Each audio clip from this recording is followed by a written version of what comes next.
Oh shit, I'm doubling up. There we go. Hopefully I'm coming through okay. The music is not blaringly loud. It's a fairly short song. Okay, what are we doing today?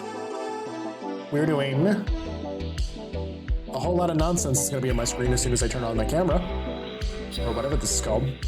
But I'm doing Blender, but what I'm attempting to do in Blender is lower this count of 11,000 triangles to below 10,000 so it can be used on Unity. And this is mainly an experiment to see like what I can remove, because look at this. Like, I feel like this should be able to be like less detailed, but I don't want to mess up any of the shape keys that are already on this character, because like this fucker's adorable. Like I don't want to ruin what is currently here, even though it doesn't appear to be coming through. There we go. Look at that. Like, I don't want to mess any of that up, but like this is the majority of the offender, like all of this nonsense. And so I've already done some work on it here, because the traffic cone body here was also kind of needlessly complex, but it's like a little blob character, like it's supposed to deform in, it's supposed to deform nicely, and I don't know if I can like, how well I can do that. Like, I don't know what the hell is going on here. Is that a tail? Like, what is this? So let me see what this okay. I already removed all of the, you can see that I gave this thing a massive haircut. I took a little off the top. Let me get out of this particular shape key. Where's the shape key? What? Hold on. Okay, there we go. One moment. It's dumb. It's also dumb and pointless. Twitch stats? Potentially? Okay, cool. So this is gonna be a lot of me editing this, and I'm going to make the assumption that this is completely unwatchable content. So we're also going to be watching YouTube, probably like this. Probably like this. And I have this by Jacob Geller. Let's see how this captures full screen. See the exclusive companion. But yeah, that's about as well as it can capture. So we're probably gonna start watching this, and then there's a bunch of other, just YouTube garbage that I'm gonna go through. I generally like Jacob Geller. I think he's a very thoughtful person. Kind of covers a lot of, like, he started with like video game centric type of, I don't know, philosophizing, like, analyzing the human condition through video games as art, that kind of thing. But he goes into a lot of different kinds of stuff, and I kind of appreciate that. Let me close on this. I also have AI pulled up. I have Stable Diffusion pulled up on this screen, so we can be doing that as well. But I'm gonna go ahead and pause this before it gets any cringier. My music taste gets shown to the entire world. So I'm gonna go ahead and start watching this, and you can see me destroy triangles down here in the bottom. And we will occasionally jump back and forth between these two. But I intended to start so much earlier, but like my sinuses were just absolutely destroying me. I had to take some anti-congesting medicine and just blast my nose with this I don't know what else to call it. It's like a vaporizer.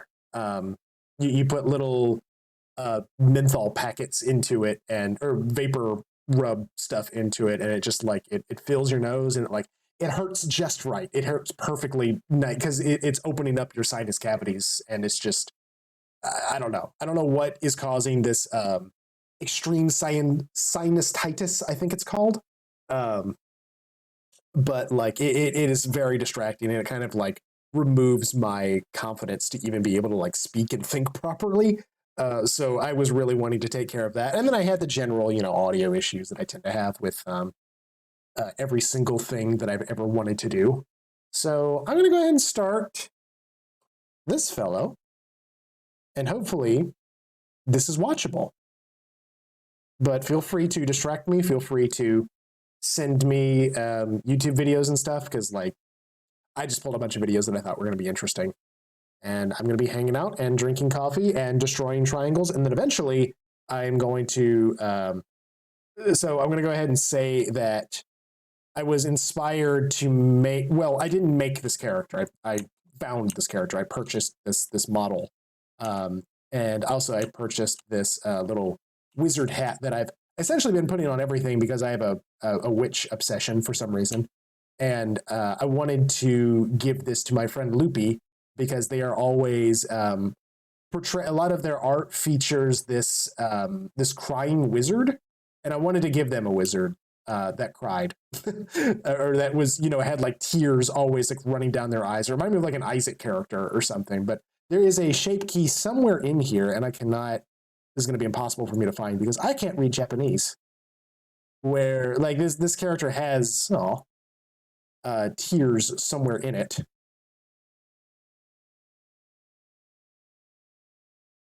Okay, that shape key's not terrible. But I've also like been deleting some things that I thought were not necessary, and I don't know. There've been some kind of weird stuff. I don't know what rigid bodies are, and for some reason, like I deleted something, and then like a bunch of rigid body objects appeared out of nowhere. So I don't know if that was something that I did wrong, or if that's just something that like was displayed differently. Okay. Oh, I love these expressions though. This thing is extremely expressive. Oh,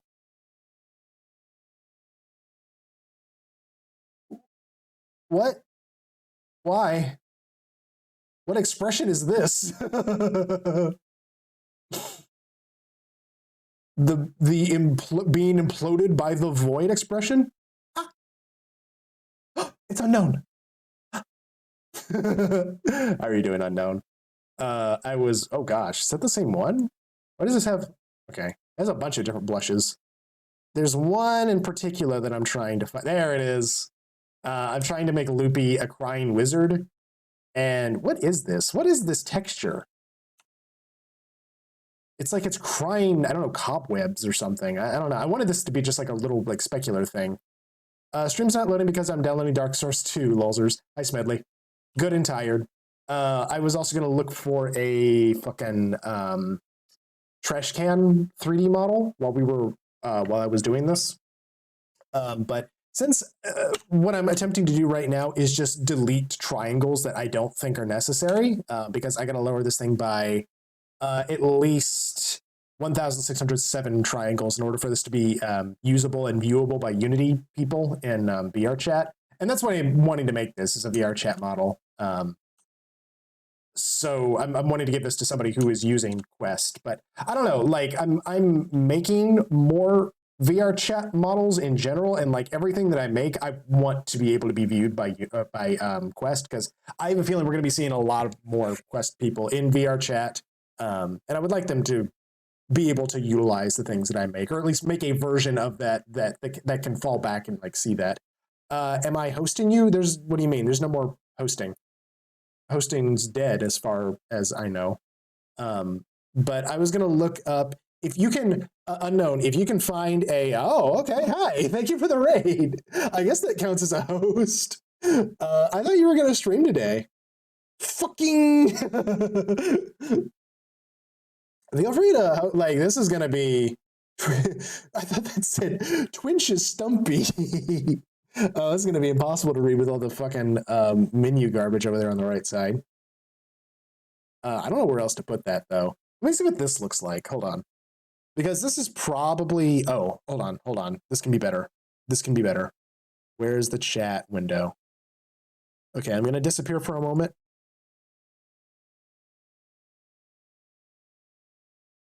All right, bring it back. Bring it back, please. Yeah, why not? That looks okay. we're probably going to end up dear God, we're probably going to be watching stuff like this because I don't know how watchable fucking me deleting triangles is going to be for hours on end. Because I'm planning on streaming until we play Barrel Trauma here in about 3 hours.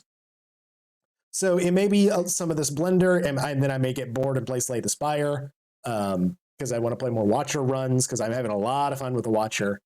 But it's probably going to be mostly this because I kind of need some social impetus in order to like continue this. And I am extremely caffeinated and chatty right now, so this is going to work. This is going to work. It's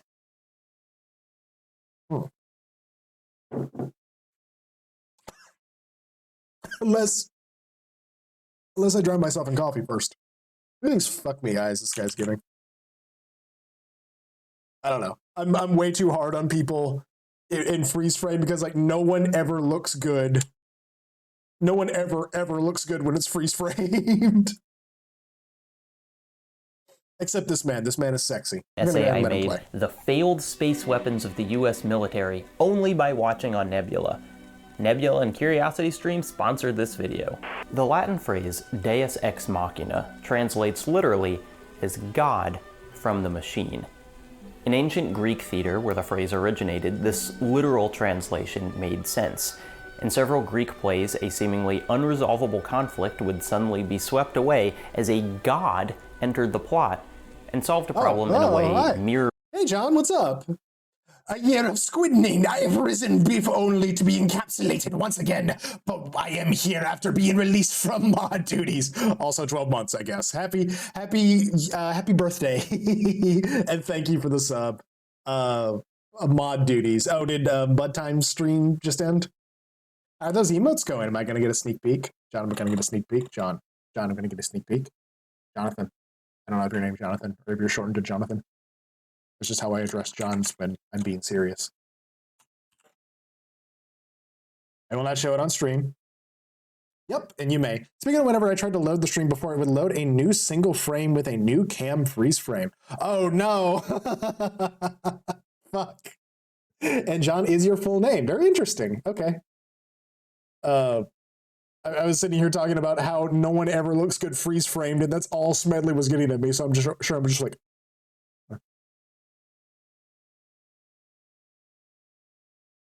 But thank you for the sub. Thank you for stopping by. This is probably how I'm going to end up doing this stream for a few hours because I don't trust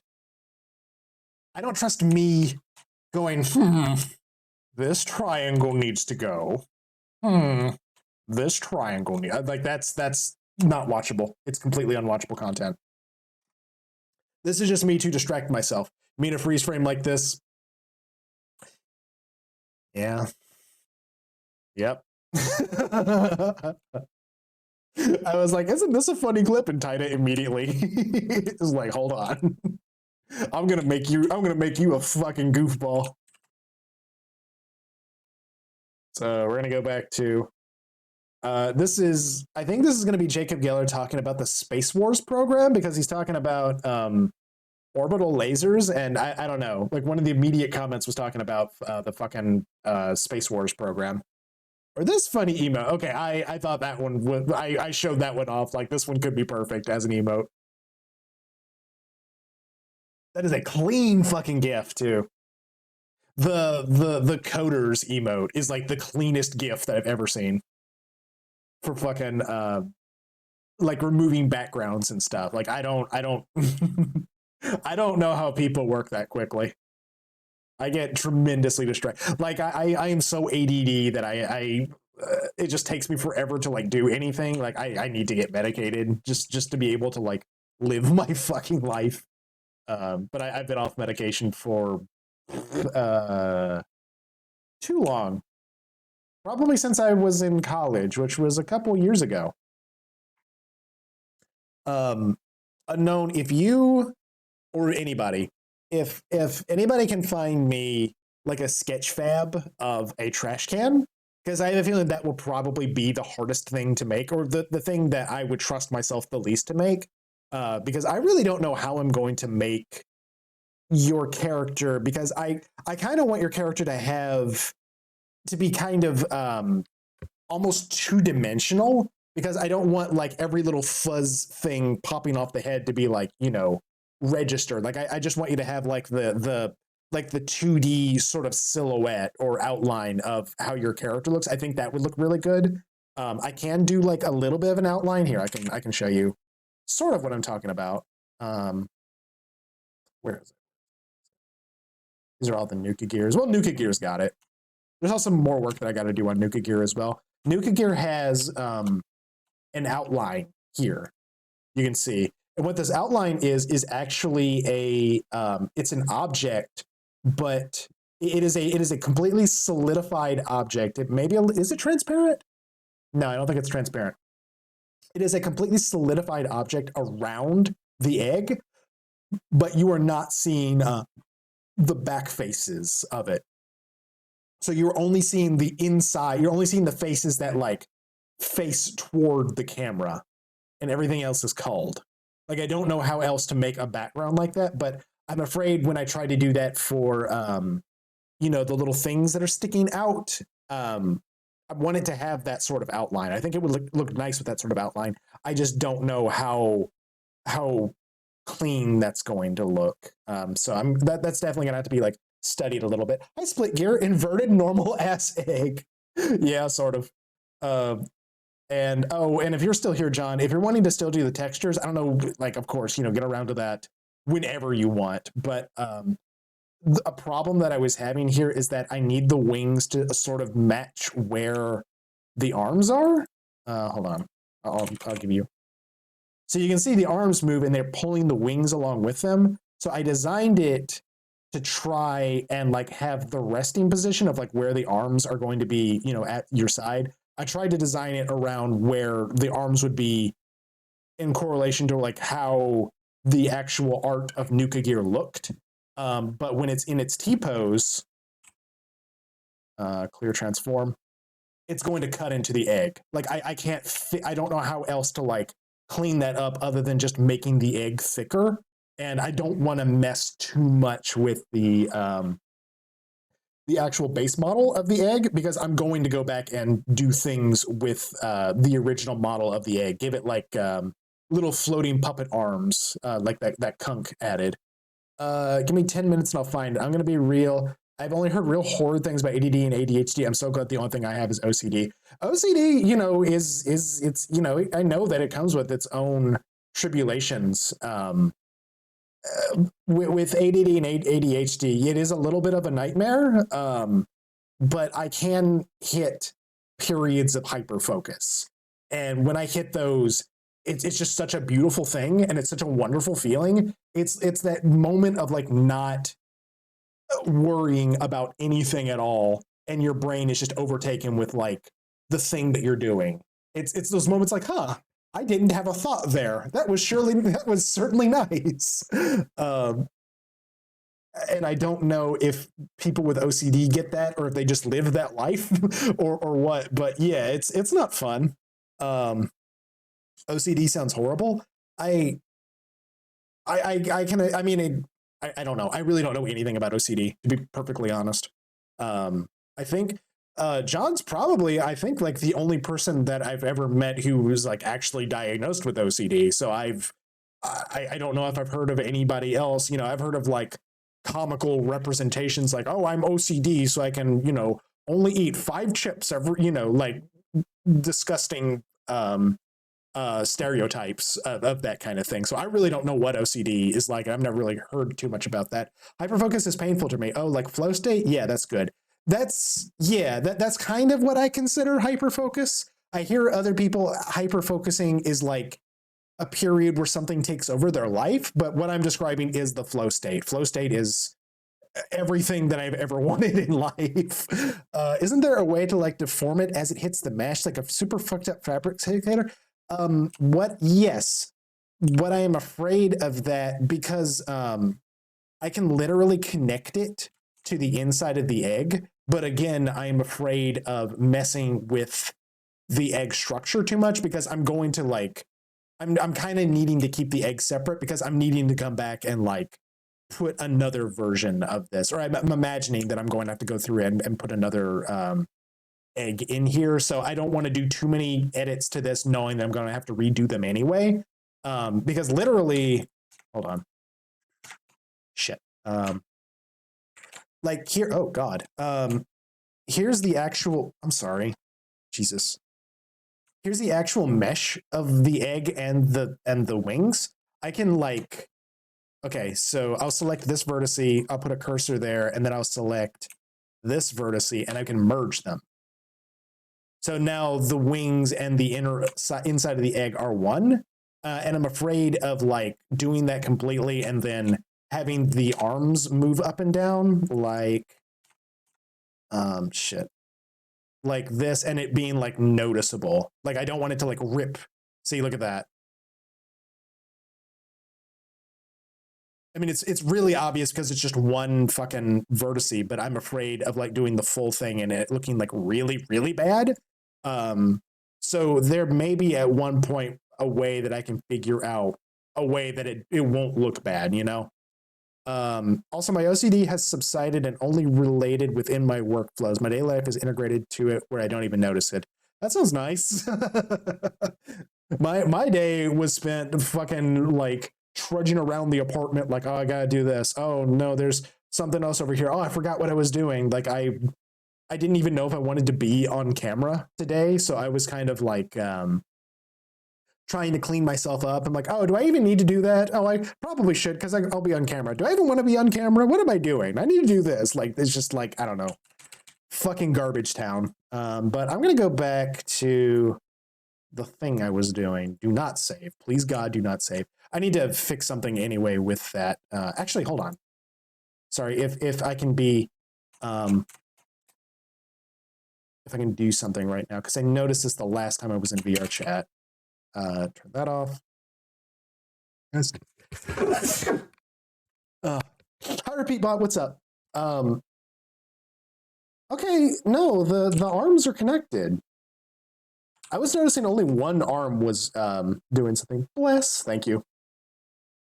I don't have a hotkey for disabling my mic anymore because I was like disabling the mic in my hotkey is a button on my mouse and to mute in Discord, and I was trying to mute myself in Discord, and it was also muting me on stream, and it was like, I don't know, I need another like hotkey layout. Who pinged me? Oh yeah, Fred's playing Total War with some other streamer. They're fighting each other. I'm not sure. Those like grand strategy games and PvP are just, I don't know. I don't know anybody has the patience for a lot of that. So I'm going to go back to the Wizard. And we're going to watch Jacob Geller. Enjoy. Mortals could not. Furthermore, this god wouldn't simply walk on stage. They'd descend from the heavens, lowered onto stage as if by magic, descending from a crane above the set. This happens in Alcestis, written by Euripides around 2400 years ago. The titular character, Alcestis, dies. Oh no, what a tragedy. Only for Heracles to descend and fight death itself to bring her back to life. God from the machine. Deus ex machina. Nowadays, of course, the phrase rarely refers to gods or even machines. Instead, people use deus ex machina to describe plot contrivances, solutions that don't feel earned. Both the deus and the machina have been analogized. While the Eagles just flew them away from Mount Doom, deus ex machina much? And sure, it's fine. It's a useful description of a specific plot event. But that original translation is just so evocative. God from the machine, an unimaginable force brought down to earth, a level of artificially created power that makes all human problems into trivialities. Maybe that's why I can't stop thinking about orbital lasers. He's right, you know.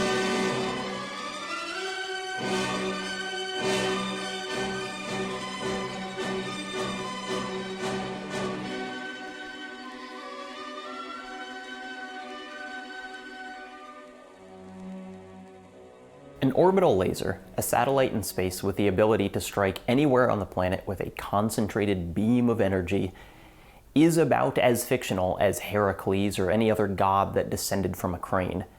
But like those gods, this sci-fi weapon platform is ubiquitous enough that a story barely needs to explain it. A movie or game or anime can simply flash to some sort of threatening-looking spacecraft building a bright light at its tip, and we kind of get it. It represents the end game of militarization, the ultimate conclusion of the arms race, death from above, anytime, anywhere. It's such a forceful idea that, despite being entirely fictional and almost as entirely impractical, it has demonstrably influenced real-life politics and military negotiation. Even in non-existence, the orbital laser has power. Let's talk about the basics first, though. With an agreed-upon fiction like this, I think the most useful thing will just be going through a bunch of examples, and as a plus, it means we'll get to look at a bunch of really cool stuff. Probably the most famous orbital laser is that old 1977 classic, the Death Star. And it does have many of the hallmarks of the genre, namely, number 1, military trump card, number 2, big laser, number 3, in space.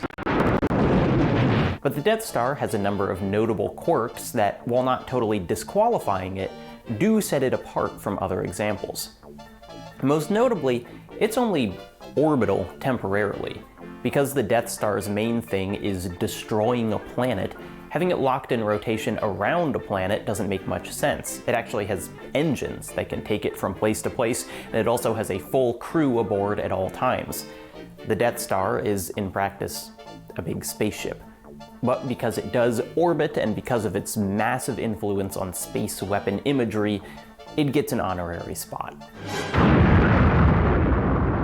More classical examples can be found in the James Bond franchise, which has at least 3 plots centering around orbital lasers.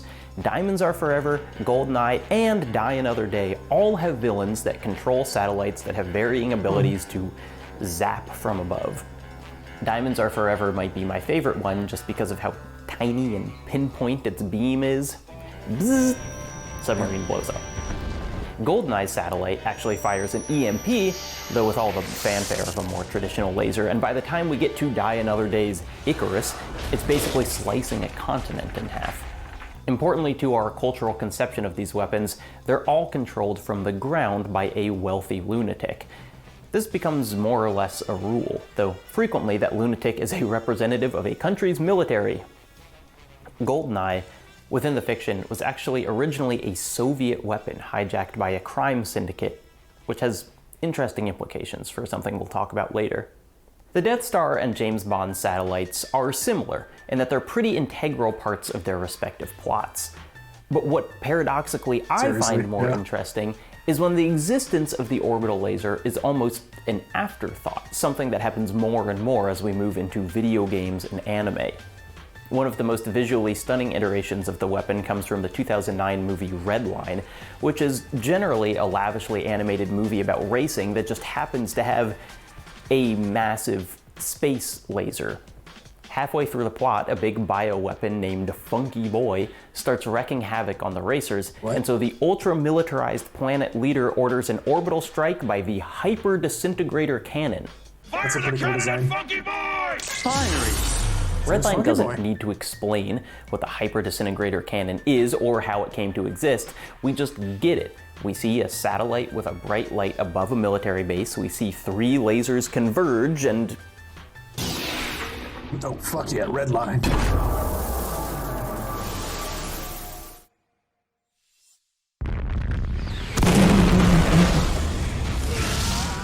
There's a similar scene in the TV show Invincible. An orbital laser strike called in is basically a sight gag, or in the many Sonic games featuring Eggman-themed versions of these weapons, or in Tekken, or Vanquish, or the ever-present ion cannon in Command & Conquer. Yeah. Objective complete. Or maybe my favorite, using the essence of orbital laser in Yakuza Like a Dragon to zap the hell out of some random street thugs.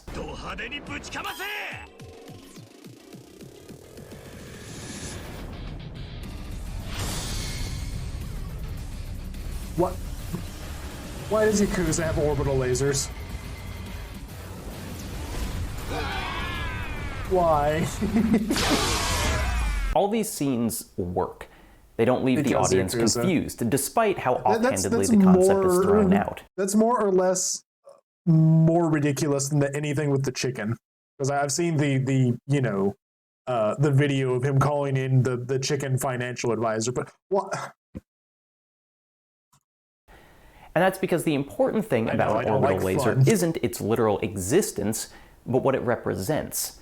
They're essentially a shorthand for a pinpoint nuke, its power only matched by how omnipresent the threat is, literally hanging overhead at all times.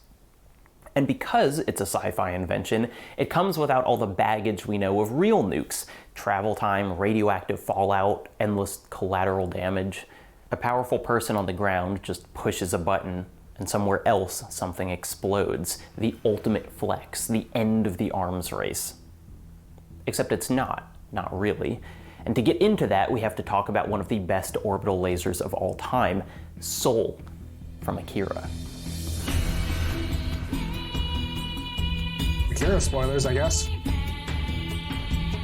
In the movie, Soul gets about a minute of screen time. It fires twice, looks cool while doing it, then gets destroyed and falls down to Earth. Like all things Akira, if we really want to understand it, we have to go back to the manga. All 2,100 pages of it.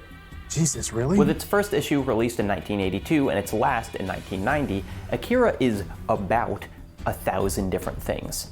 It's about punk youth movements, about drugs, about poverty-hostile urban development. It's about spirituality and death, and a pretty full-throated endorsement of honest-to-God anarchy. But within all that, the most consistent theme of Akira might be a story of military escalation. How could it not be, when these are the first two panels?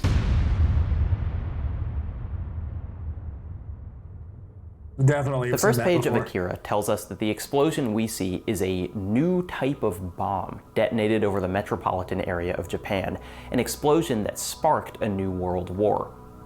The historical parallels are obvious. The last nuclear chapter of World War II mirrored as the opening chapter of World War III.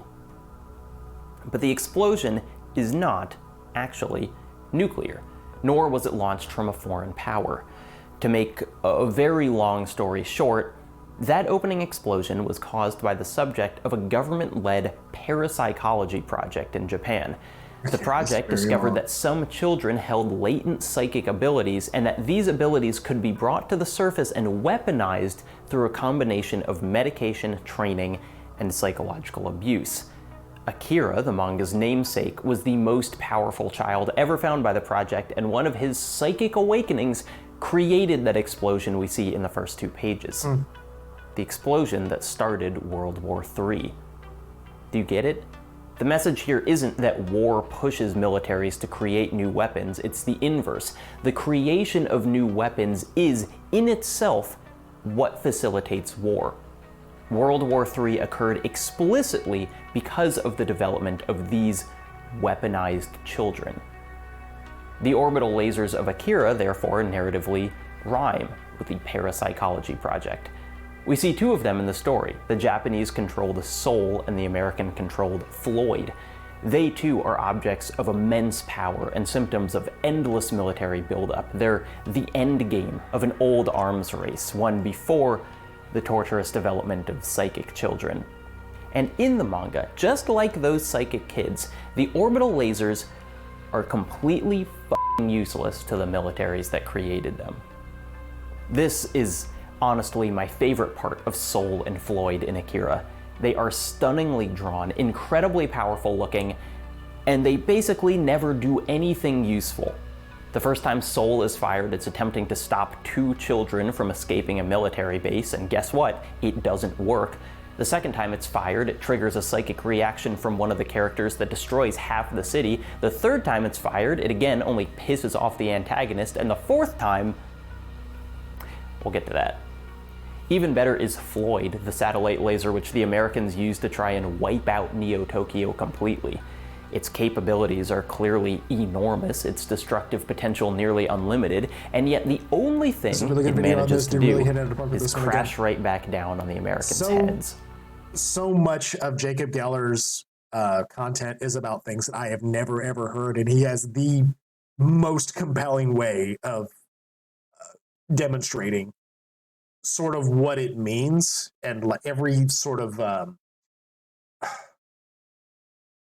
historic. I mean, like he hits upon themes that are not there, or that are there, but like completely. That has to be read into. That has to come from, you know, like a lot of discussion, a lot of extremely thoughtful content is how I will put that. Like he tends to go over, you know, fiction in general, but like he can always relate that to very real world sort of implications. And yeah, this guy is great. I watch every single video that he's ever done, and like every single thing that he's done, I have had almost no connection to in any way, or, you know, no reference to, but like I feel like I've just learned everything that I ever could have about something if he goes over it. It's amazing. Okay, no, I have to actually nuke. Its power only matched by how omnipresent the threat is. Literally, very long story. Basically, never carrier, and the commander is landing offshore. The third time it's fired, it again crashed right back completely. The fourth time, sorry, we'll get to that. I hit the number 2 and it even better everything. Is Floyd, the satellite laser which the Americans used to try and wipe out Neo-Tokyo completely. Its capabilities are clearly enormous, its destructive potential nearly unlimited, and yet the only thing it manages to do is crash right back down on the Americans' heads. Okay, no, I have to actually tell you what happens here. So this group of Americans has been chilling offshore in an aircraft carrier for hundreds of pages, and eventually the commander is like, okay, we just have to destroy all of Neo-Tokyo. That's the only way to resolve this. And so they start to fire the laser, but as they do, Tetsuo, the main psychic boy everyone is fighting, is like, F this, and flies up into space and attacks the satellite. And a version of this happens in the movie, but what doesn't happen is Tetsuo starts riding the massive orbital platform back down to Earth, towards the Americans who fired it in the first place. And we get maybe the single hardest page of the whole story, and it's falling and falling, and suddenly lasers start coming out of the sky at the aircraft carrier, and the commander is like, the laser cannon is still functional! And then the whole thing just smashes into the character and everything blows up and it fucking rules. Anyway, my point is this. The multiple orbital lasers of Akira are technologically impressive, visually intimidating, and absolutely impotent. Their failures throughout the story aren't about the shortcomings of their specific designs, they represent the inadequacy of military technology as a whole as a conflict preventative. Sol and Floyd are drawn as their country's respective deus ex machinas, divine light that can incinerate the very dangers they've created. When Japan's newest military project, the Psychic Children, goes haywire, the commanders say that the orbital lasers are their only hope, but the weapon's power is easily subverted. Over and over, they destroy everything they were theoretically created to protect. Now let's talk about Ronald Reagan. Aside from ignoring and exacerbating the I was kind of too young to, I don't know, fully appreciate Ghost in the Shell when it was being broadcast on things like Toonami.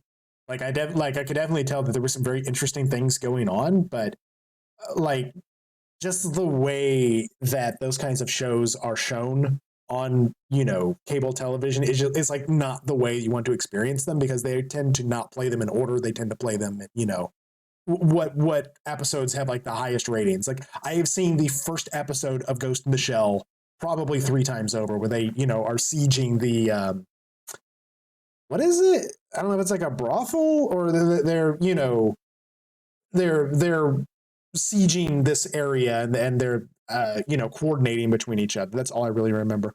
Ronald Reagan, the man to hate. AIDS crisis. I feel like this guy in particular has mentioned Ronald Reagan a couple of times. I've seen so much content that is just so incidentally related to Ronald Reagan. instigating the war on drugs explicitly to facilitate the incarceration of Black Americans, kickstarting the economic policy that would crush social mobility while causing inequality to skyrocket, and being a top 5 contender for most dementia while allowed to launch a nuclear strike. One of Reagan's most prominent presidential ambitions was the Strategic Defense Initiative, or SDI. On March 23, 1983, 3 months after the first issue of Akira, and 2 months before the release of Return of the Jedi, Ronald Reagan spoke live to the nation about the nuclear threat facing Americans from the Soviets. He said that while America was dismantling its older intercontinental missiles, the Soviet Union was only increasing their stock. He said that when he took office in 1981, he was appalled by the state of the United States Armed Forces. He said that in 1955, defense took up more than half of the federal budget. By 1980, this spending had fallen to a low of 23%. But most significantly, he said, in a surprise to both the Pentagon and the rest of Washington, that the days of simply relying on nuclear deterrence, on mutually assured destruction, should come to an end. This is why I'm speaking to you tonight, to urge you to tell your senators and congressmen that you know we must continue to restore our military strength. He said that America should use its strength and technology to stop the threat of a nuclear attack by intercepting ballistic missiles before they reach their destinations. He said, in a genuinely moving turn of phrase, "I call upon the scientific community in our country, those who gave us nuclear weapons, to turn their great talents now to the cause of mankind and world peace, to give us the means of rendering these nuclear weapons impotent and obsolete." Although Reagan's speech neglected the cause of mankind and world peace, to give us the means of rendering these nuclear weapons impotent and obsolete. Although Reagan's speech neglected to mention the form these missile defense systems would take, further briefings in the coming days would confirm the almost unbelievable fact that the president was indeed talking about space lasers. It shouldn't be a surprise that the press immediately nicknamed the project Star Wars. Just weeks earlier, Reagan had spoken publicly about the Soviet evil empire. Aggressive impulses of an evil empire. And apparently White House staffers already referred to that as the Darth Vader speech. The president was working in the realm of science fiction. This wasn't out of character for him. Reagan often seemed to confuse real life and media. He would tell the story of a valiant pilot going down with his bomber that turned out to be from the war movie A Wing and a Prayer. He would speak of his own experience photographing atrocities in German death camps, when in reality he only watched a documentary on the subject. Reagan never left California during the war. As an aside, almost any story involving Reagan will end with the question, is he actually that stupid, or is he leveraging that perceived incompetence in order to enact great cruelty? And I just have to say, I don't know. As an actor. I don't know. Most writing about Reagan does include many quotes of his staff treating him basically like a trained monkey. George Bush, his vice president, said Reagan, quote, found it hard to think and express his own ideas simultaneously. So on that level of evil or incompetent, I tend to default to, yes, both.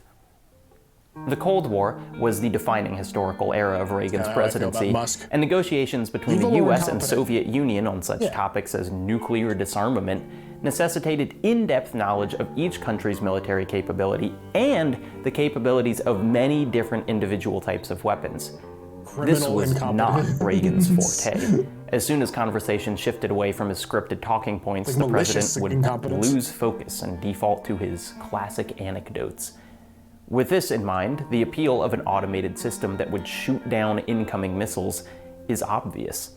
SDI, a bunch of lasers in space, actually presented a sort of radical simplicity that disarmament couldn't. You don't have to negotiate if you simply have a win button.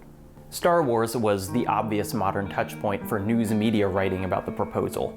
A simple story of good versus evil, featuring lots of technology so advanced it might as well be magic. But Reagan himself didn't use such modern references to make the case for SDI. Actually, author Francis Fitzgerald theorizes that Reagan's true cultural touchpoints were significantly older, like a couple thousand years older. Fitzgerald writes that Reagan's usage of the phrase evil empire, first uttered when speaking to the National Association of Evangelicals, wasn't invoked to reference Darth Vader, but the biblical conception of evil, as in an evil empire that will appear in the end times under the leadership of the Antichrist, one that will do battle with Christ and his saints on the field of Armageddon.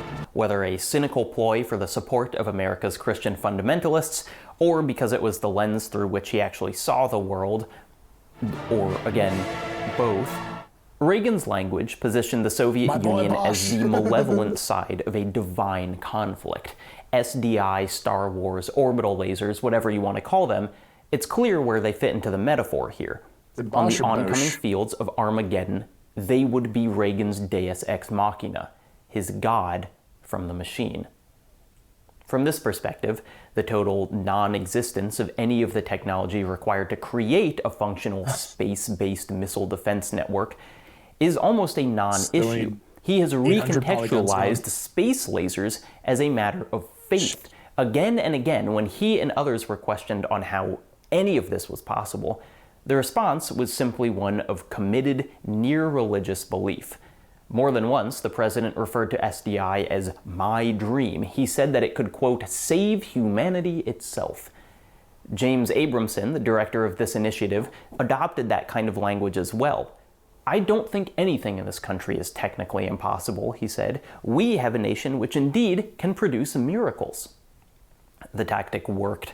Soon, a substantial proportion of the country felt the notion that America could not create a functioning system of space lasers was near blasphemy.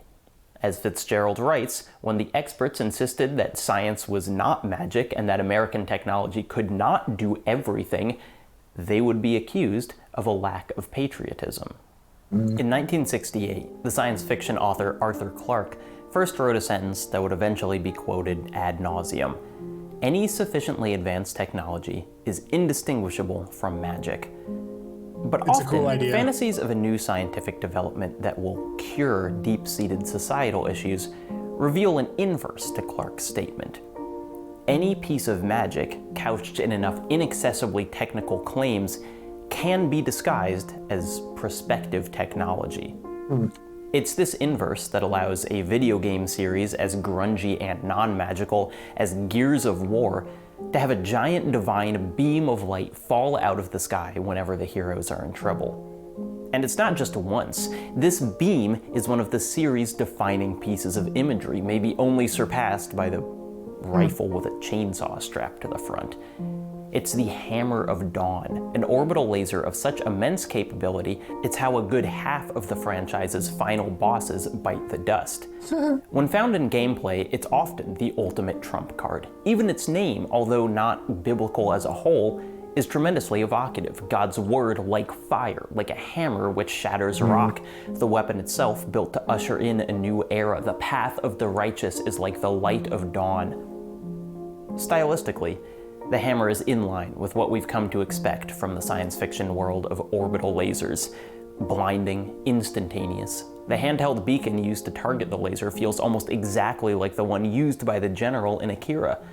But what's most interesting about the Hammer of Dawn is how the series refuses to let it be a simple Deus Ex Machina. In contrast, for every problem the hammer rescues our heroes from, it creates a dozen more. While the Lancer, the chainsaw gun, might represent the gung-ho violence the franchise allows individual soldiers, the Hammer of Dawn instead remains Gears' symbol of what happens when every metric of stability is sacrificed in the name of absolute power. Although Gears is a series largely focused on fighting non-human creepy crawlies, the first appearance of the Hammer of Dawn, chronologically speaking, is in a very human war. At the beginning of Gears 4, you play a soldier of the COG army, raiding an enemy base explicitly to steal their research on an orbital weapons platform. In one of the supplemental comics, the COG scientists speak of the technology with a sort of radical optimism, echoing Reagan's declarations of oncoming world peace. Perhaps this weapon will be so powerful that it could, in fact, end all wars. But the soldiers in the raid have no such illusions. When one member of the team asks, "So what does this Hammer of Dawn thing do anyway?" another answers bluntly, "It wins the war." And it does. The COG uses their operational orbital lasers to eradicate their human enemies and bring about their surrender, and what follows is a period of world peace that lasts all of 6 weeks. Then the aforementioned creepy crawlies emerge from the ground and throw the whole planet into war again. In a bitingly clever little move, Gears 4 immediately follows the raid to steal the Hammer of Dawn with a demonstration of its inadequacy. It flashes forward to Emergence Day and hands you control of the laser. This is it, the weapon that wins the war. Except, of course, it cannot. And even with its tremendous power, you fall under the endless horde. The rest of the Hammer's history in Gears follows this same general arc. Is it effective at dealing death? Yes, absolutely. No one could deny. But that's never quite enough. In a decision hugely important to the series' emotional and literal atmosphere, the COG army eventually fires an endless barrage of hammer strikes on every enemy-occupied territory on the planet, vaporizing cities, killing billions, and throwing the climate into chaos. The iconic ruins of the Gears series, burnt-out skylines and crumbling highways, are often remnants of that decision. And yet, the enemy is not stopped. They, like the humans, are simply driven to further aggression and desperation because the world is now near uninhabitable. Like Akira, the development of new weapons is what facilitates new wars. Like Akira, even after Armageddon, they can't help but keep using the weapons because there is no other option. Gears 5 spends more time on the laser than any other title in the franchise, and its take is maybe the most damning of all. Just hours into the game, the protagonist is overwhelmed and orders an orbital strike on his position.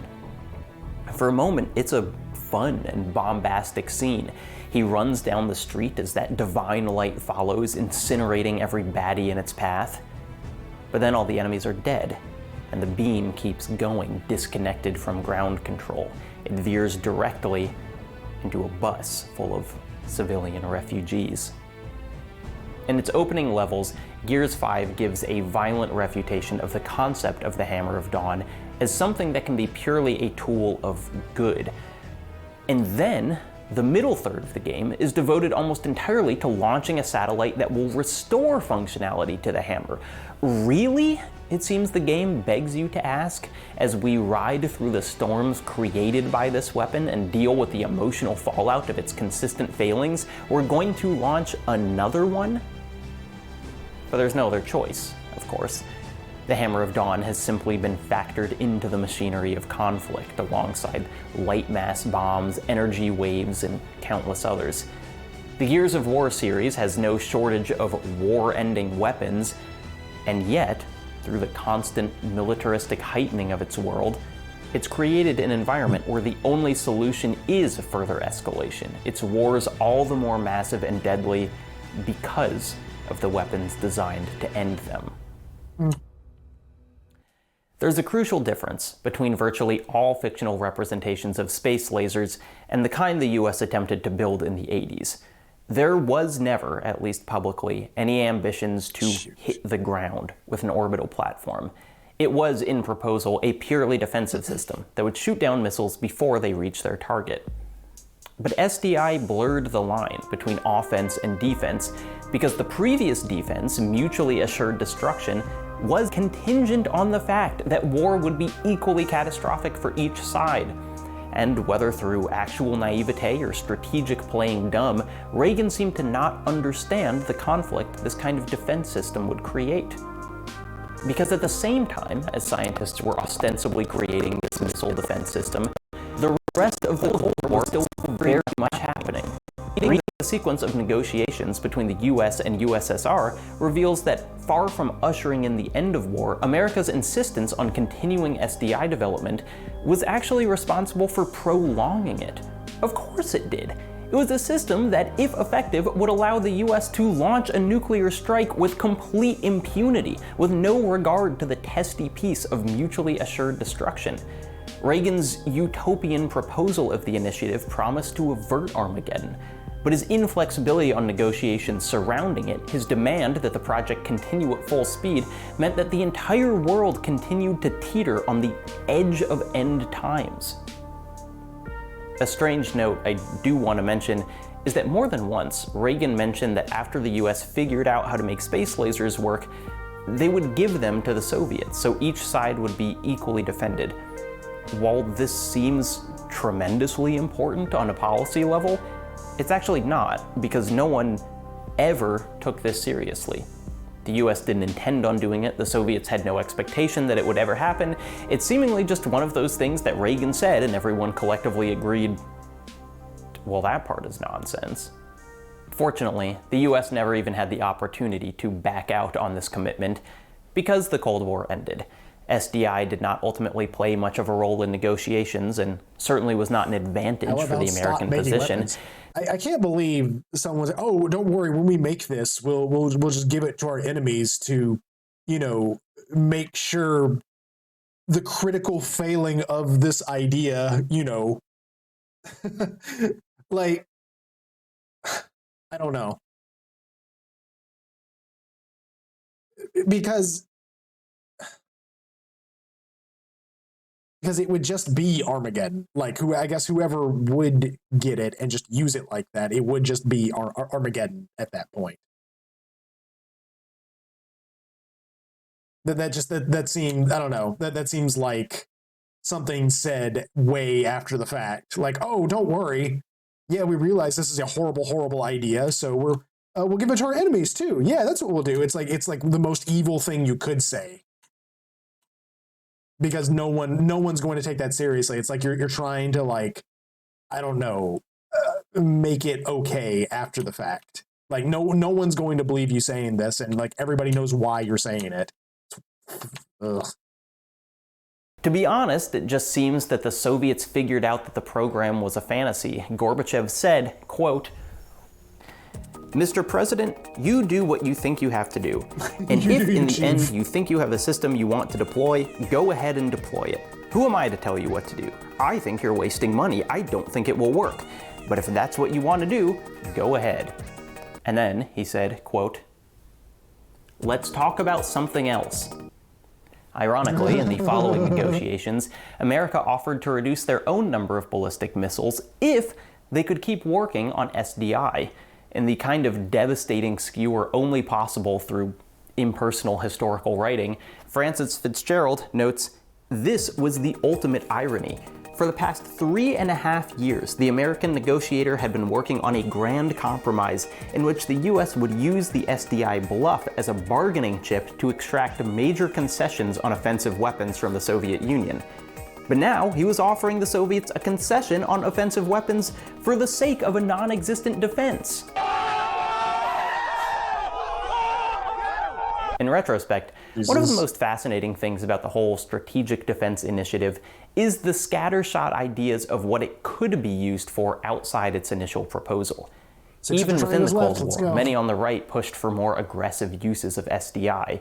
Dan Quayle and Pete Wilson urged the president to deploy an early version of SDI to protect European military assets, hardly a defensive maneuver. After the end of the Cold War, then President Bush said that SDI could serve an important role in defending from the ballistic missiles that would surely soon be coming from rogue states, or even those that were, quote, launched by accident. Most telling is the writing of the military lobbyist Daniel Graham, who compared weapon platforms in space to Viking warships controlling the seas. He wrote that this was a chance for the US to take and hold space, building up additional weaponry and tech as it became available. A bold new frontier of imperialism. We can do it! All these ideas for what the space lasers should become after the primary reason for their existence ended have, to me, the same subtext. We spent billions and billions and billions of dollars on this thing. We've got to figure out something to do with it. Its existence creates opportunities for usage in the minds of its biggest supporters. Which is ironic, because if there's one thing about the Strategic Defense Initiative, it's that it never existed in anything close to its original proposal. In a hilariously candid admission, many of the scientists working on SDI admitted that much of the progress they made over several years was a greater understanding of the difficulties of mounting an effective strategic defense. The lasers didn't work, the platforms didn't work, the preliminary tests they used to argue for continued funding were largely faked. There was never even a clear consensus on what defense meant.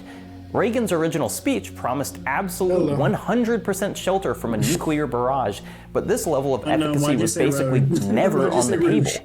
Others argued that the system should simply defend America's nuclear launch sites, which, what are we even doing here? What's the point? That's just mutually assured destruction with more steps. What Reagan failed or refused to comprehend, what the public failed or refused to comprehend, is that in real life, a system like SDI that operates less than perfectly is in many ways worse than no system at all. American foreign policy would likely get more hawkish, not less, if politicians believed there was little fear of reprisal. Enemy countries would likely escalate their own arms construction in response. Think about a missile defense system that's effective 90% of the time against a simultaneous launch of 1,000 missiles. That still means total nuclear annihilation. Because what people wanted, what Reagan wanted, what civilians wanted, wasn't scientific, not really. They wanted a magic shield, a win button, a god from the machine. Polls of the time often showed that Americans believed the US already had a system that would defend them from foreign missile strikes. Fitzgerald attributes this to the fact that the alternative, that they were truly vulnerable to nuclear apocalypse, was almost too existentially terrifying to accept. This is how SDI existed without ever existing, a fantasy of scientific escape from the horrors of reality. The one time Soul functions successfully in Akira, the one time its laser strike doesn't simply perpetuate chaos, is explicitly and obviously because of magic. The beam bends. The one thing we know from all our depictions of this technology that it cannot do. It bends and hits its target. It accomplishes its goal not because of the tech, but in spite of it. God appears from the machine, and in doing so underscores that it is a magic idea that greater weapons can lead to greater safety. It is a magic idea that the end of war would ever be brought about by ever-increasing military expenditure. Like an actor descending from a crane, orbital lasers are a fun thing to watch that become laughably, hopelessly naive the second someone suggests that perhaps real life should work like this. It is possible, probable even, that we will have space lasers one day. On a long enough timeline, little will stay science fiction. But I will tell you right now that it will not be the divine light envisioned by writers and representatives alike. Superweapons in reality and fiction offer only the illusion of invincibility. A false claim that utopia can be ushered in by a tool that deals in death. Okay.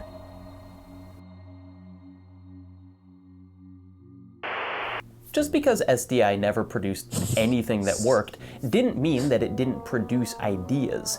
In fact, the program produced an incredible volume of ideas, their ambition only matched by their complete impracticality. Okay, sorry. I've made a completely separate video on Nebula about this, the failed space weapons of the US military, where we can absolutely dive into all the truly absurd things being proposed with Okay, everybody go subscribe to Nebula, I suppose.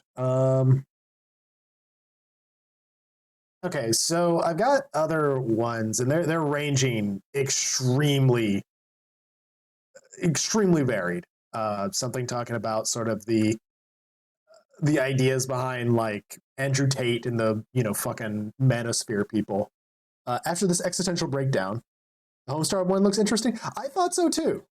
Let me see where Peatbot is posted. Oh no.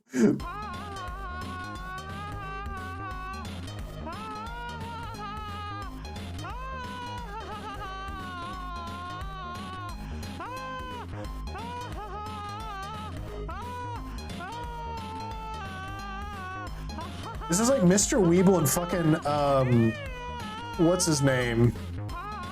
Salad fingers guy.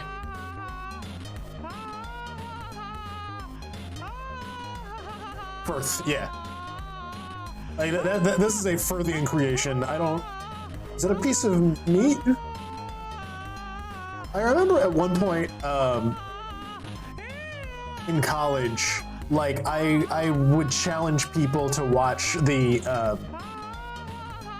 oh, I'm failing the sanity test. I would watch, or I would have people try to see how long they could listen to the Mr. Weeble stuff, like Amazing Horse and all of that kind of stuff, like how many times in a loop they could have that on in the background, just to challenge, them, because like it was a lot of this. It was just a lot of like, looping nonsense. This one's especially bad.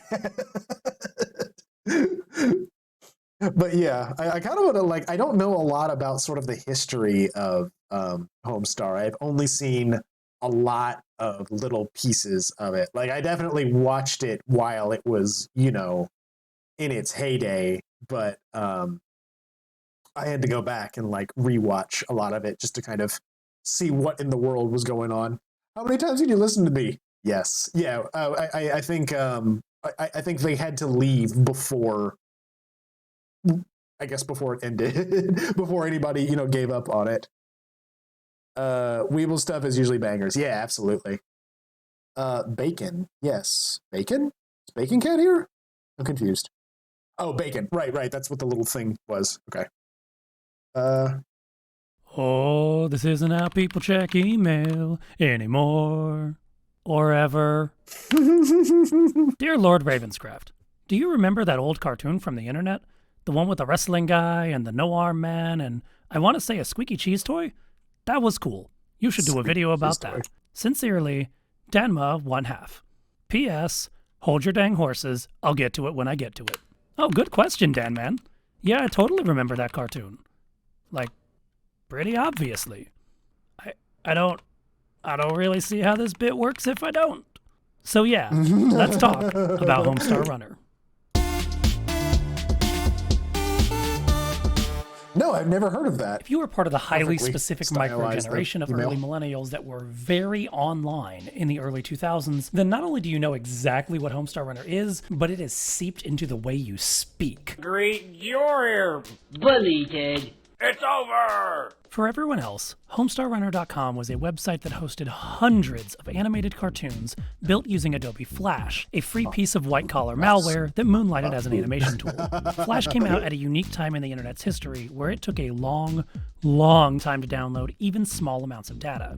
In addition to letting websites create easy interactive content, Flash let creators animate mainly vector graphics, which uses math to describe points, lines, and colors. This was much more efficient than the way we usually encode graphics by tediously transcribing the color value of every single pixel into punch cards that are then fed into a giant loom. All of that means that Flash animations were extremely lightweight, where even small, brief pixelated videos would take up whole megabytes. A well-designed Flash animation would be only a few kilobytes. You could put several of these cartoons on a floppy disk, if you even remember what those are. So, for a few years before YouTube, Flash animation was the best way to watch video content online. The alternative was spending all night downloading Beast Wars episodes to watch in Real Player. True story. Flash animation was resource light, you could load whole minutes of video in a reasonable amount of time, and most of them looked really good.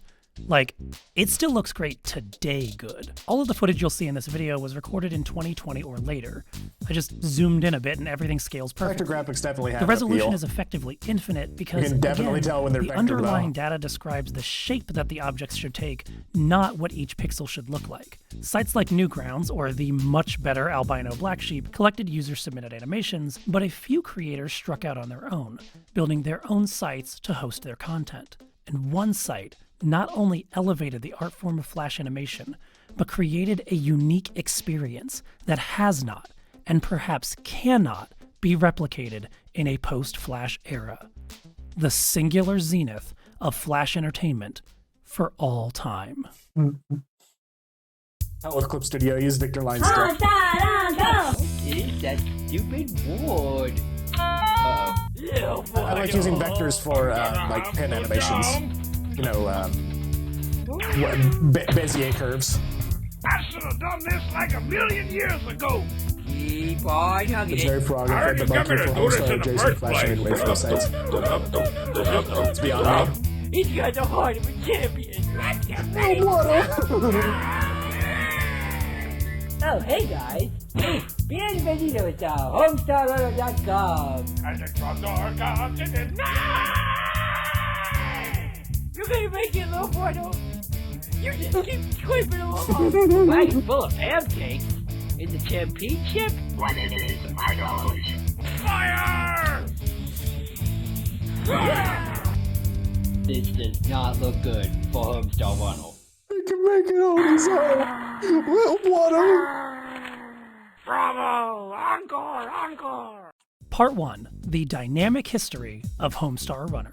Homestar Runner has frequently been described as a children's book that got turned into a Flash cartoon series, which is a bit like saying Star Wars is a movie about spaceships. Yeah, it's that's not technically accurate. true, but that's hardly the whole story, is it? The site hosted cartoons and games featuring a colorful cast of characters, including Homestar Runner, Strong Maybe- Bad, his pet the Cheat, his brothers Strong Sad and Strong Mad, Bub's Concession Stand, yes, that's his actual name, the pathetic Coach Z, the gluttonous King of Town, and his faithful Poopsmith, as well as a wide array of side characters, giving the series the distinct feel of a recurring sitcom, like a just barely kids-friendly Simpsons. While there's no real overarching plot to speak of in Homestar Runner, it doesn't take long to get a sense of the relationship between the characters and the drama that creates. Strong Bad bullies his brothers, particularly Strong Sad. Homestar Runner is dating Marzipan, except they might be in a polyamorous relationship? This has always been an open relationship.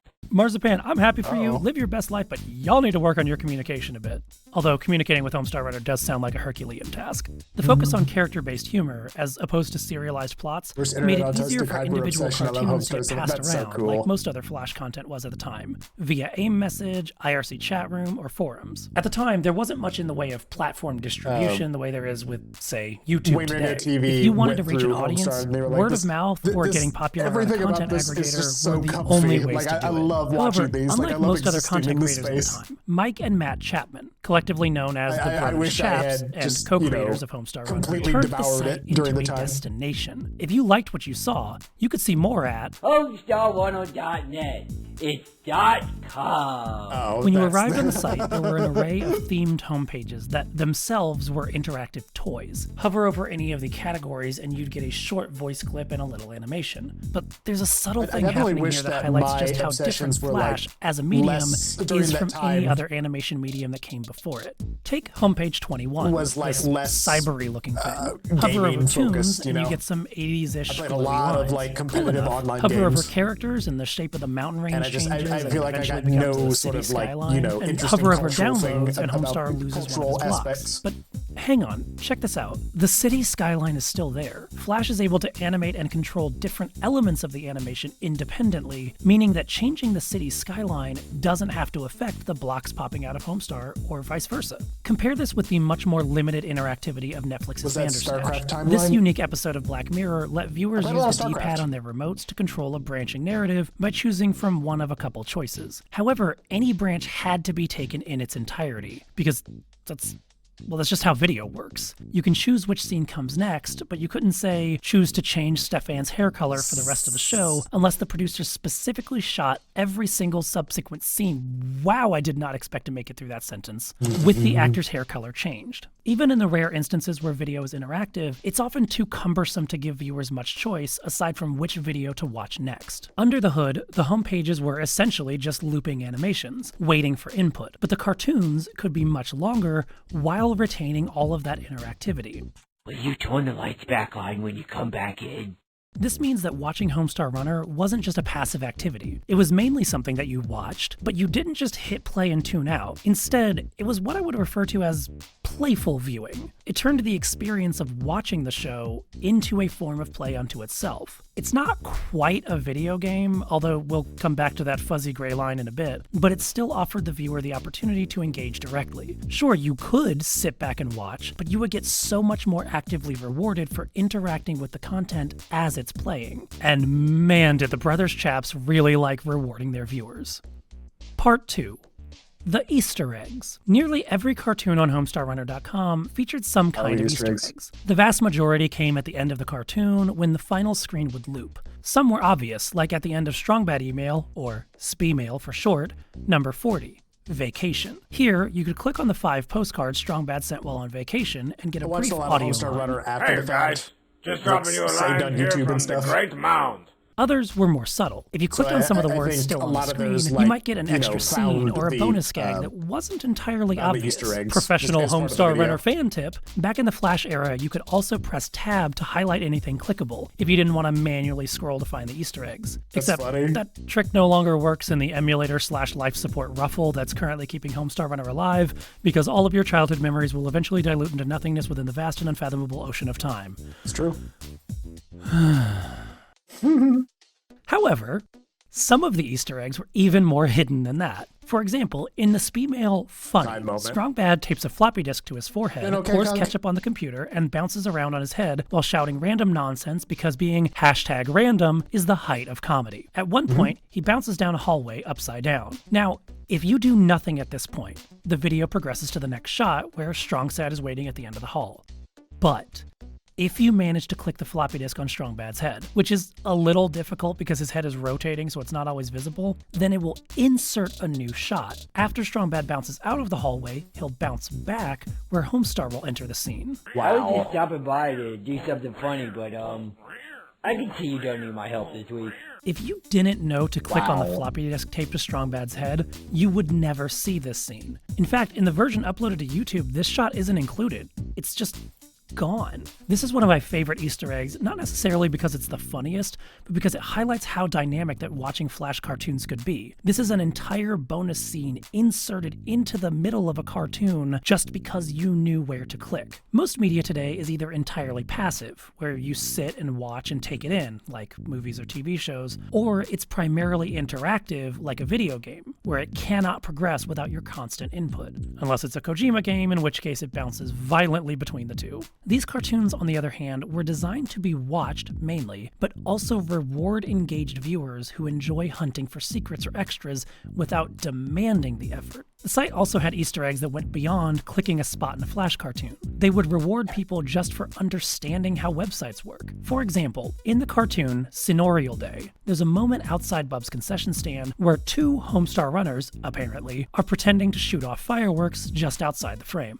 Now, experienced Homestar fans will know that the frame is an illusion. What you're actually seeing on the site is a Flash object with the SWF extension embedded in an HTML page. There's a black box with rounded corners inside the Flash object itself, Email but the page 100 HTML versus document contains 100. the navigation bar and links, and crucially, a black overlay covering up everything outside the Flash frame itself. This creates a digital proscenium, This is figurative ridiculous. theater curtains framing the window through which we view the Homestar Runner world. Everything inside the frame is what's on stage, but the HTML covers up what's backstage, hiding the parts of reused assets that aren't needed on screen, or providing a space for characters to disappear when they're done being animated. Now, you now have knowledge that no one just watching Homestar Runner really needs to have about how it works. It's kind of cool, right? To know something about how the system works. And the Brothers chaps like to reward that knowledge. So, let's go back to the Scenorial Day cartoon. Back in the day, when Flash was still supported,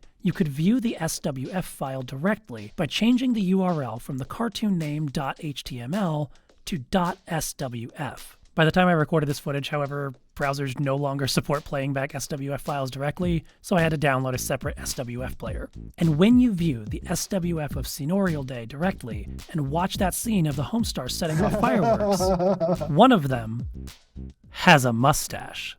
This is so cute and cool, and like, no one would ever see this unless they went looking for it. What does It's this not that it's imply? hard to find, There's per another se. Homestar. At the time, you only had to change a file extension to find it, but who does that? Who specifically alters file extensions on a website they enjoy in order to watch a cartoon in a slightly different way on the slim chance that maybe something different will happen this time? I'll tell you who. Passionate fans. A bunch of nerds on the early internet who got excited over a silly cartoon. In at least one Homestar case, Runner there was not Doom just a Time minor Live Easter egg, version. but entire exclusive content specifically for Easter egg hunters. See, at the height of their popularity, Strongbad emails usually came out around once a week The or so. divine But light after has been SPemail 99 severed. released on February 23rd, 2004, it took God, I nearly love 3 Homestar Runner weeks for Wiki, the the most 100th comprehensive SPemail to wikis on the drop. internet. During that time, fans started getting desperate. There were a couple of minor This is tunes in definitely the a beautiful meantime, and thing, even you a know? puppet It's video, a but wonderfully no 100th fun speed little mail. cartoon Now, with like every the speed most mail had passionate its own fans landing that page. It exist followed there. the same pattern. homestarrunner.com/speedmailnumber.html. Every single email up until this point had a landing page like that. So,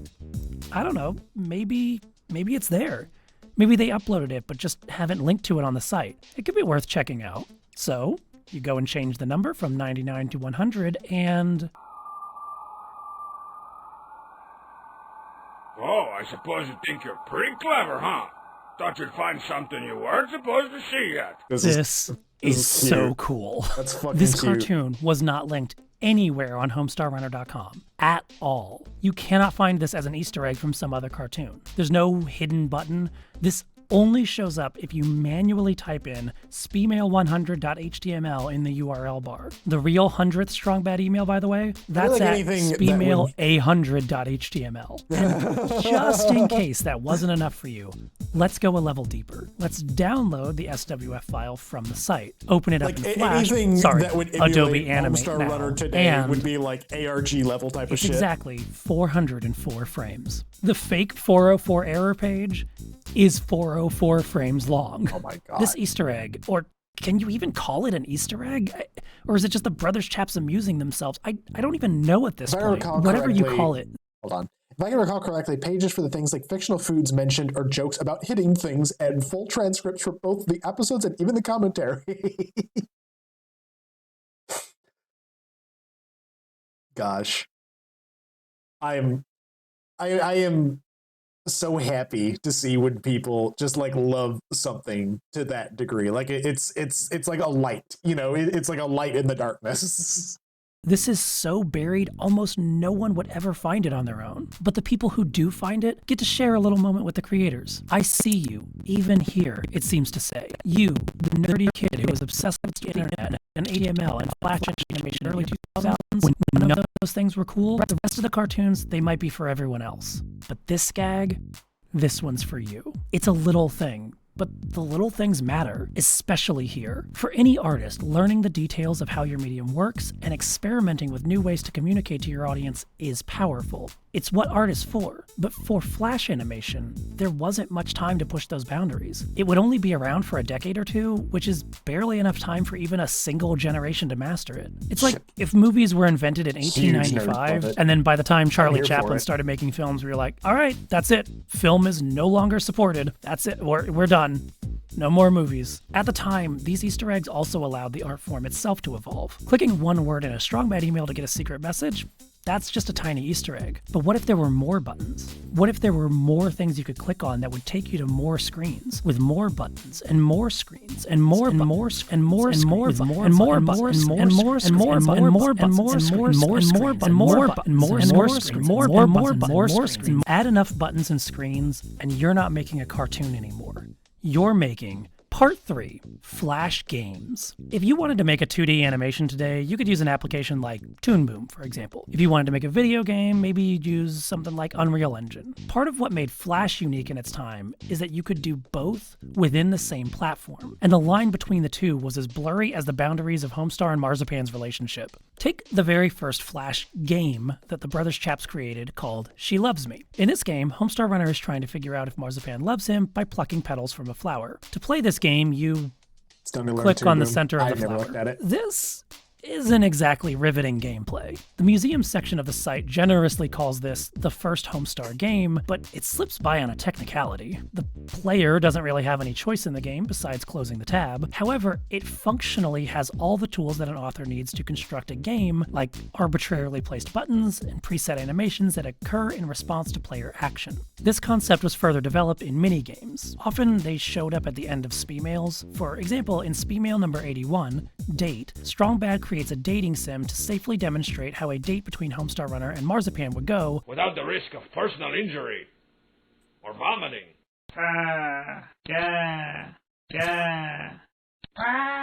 It's just a bit during the cartoon until the end, when the viewer can play the game themselves. You guys can play that game if you want. Game is still being generous here, as it's little more than a soundboard, but if you've already made all the assets and it's not too much trouble to make the cartoon interactive, why not just let your viewers play it too? Starting in early 2003, the Brothers Chaps started releasing more fully developed minigames under the fictional publisher title Videlectrix, like Trogdor! Which appears at the end of the short cartoon arcade game. In this game, you play as a beefy armed dragon made of consummate V's, smashing peasants and burninating the Consummate V's.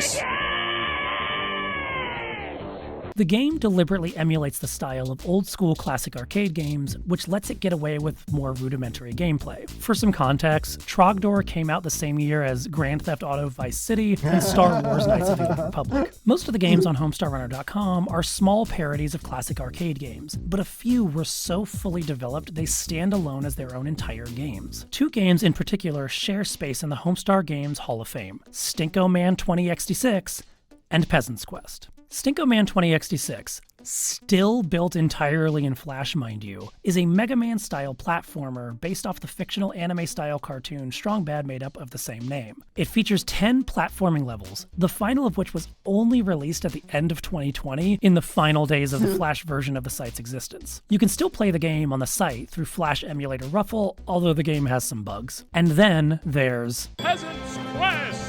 Peasant's Quest is a King's Quest parody adventure game where you play as Rather Dashing, a peasant whose home has been burninated by Trogdor. Your goal is to climb the mountain where Trogdor sleeps and slay him, but before you can do that, you have to prove to the knight guarding the path up the mountain that you're really a peasant, which means you have to dress like a peasant, stink like a peasant, and most importantly, be on fire like a peasant. Peasant's Quest features an open game world with 20 overworld screens, not counting the various building interiors and the path leading up to Trogdor's lair. We are a long way from clicking a button to pluck petals from a flower. You can explore the map, pick up objects, and slay Carracks. It's difficult to overstate how wild this was for 2004 when the game first dropped. Sure, full console games were more elaborate, and adventure games of this style had existed for years, but this was an entire game stuffed into 1.4 megabytes that you could open in your browser and play for hours. No console, no CDs, no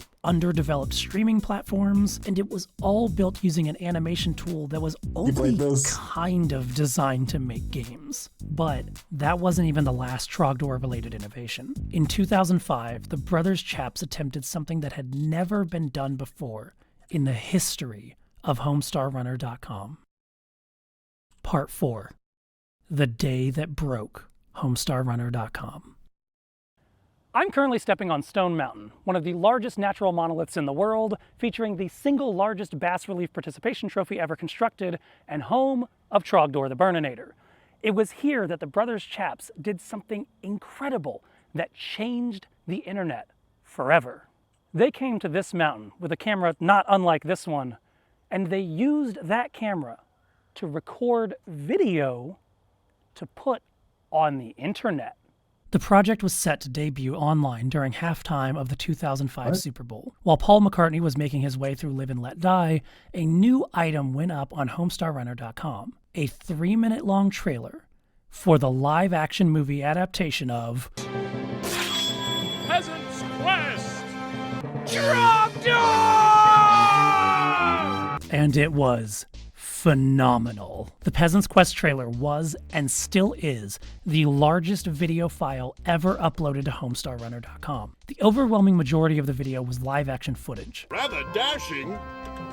More like rather homely. At the time the trailer went live, the video's resolution was 480 by 360.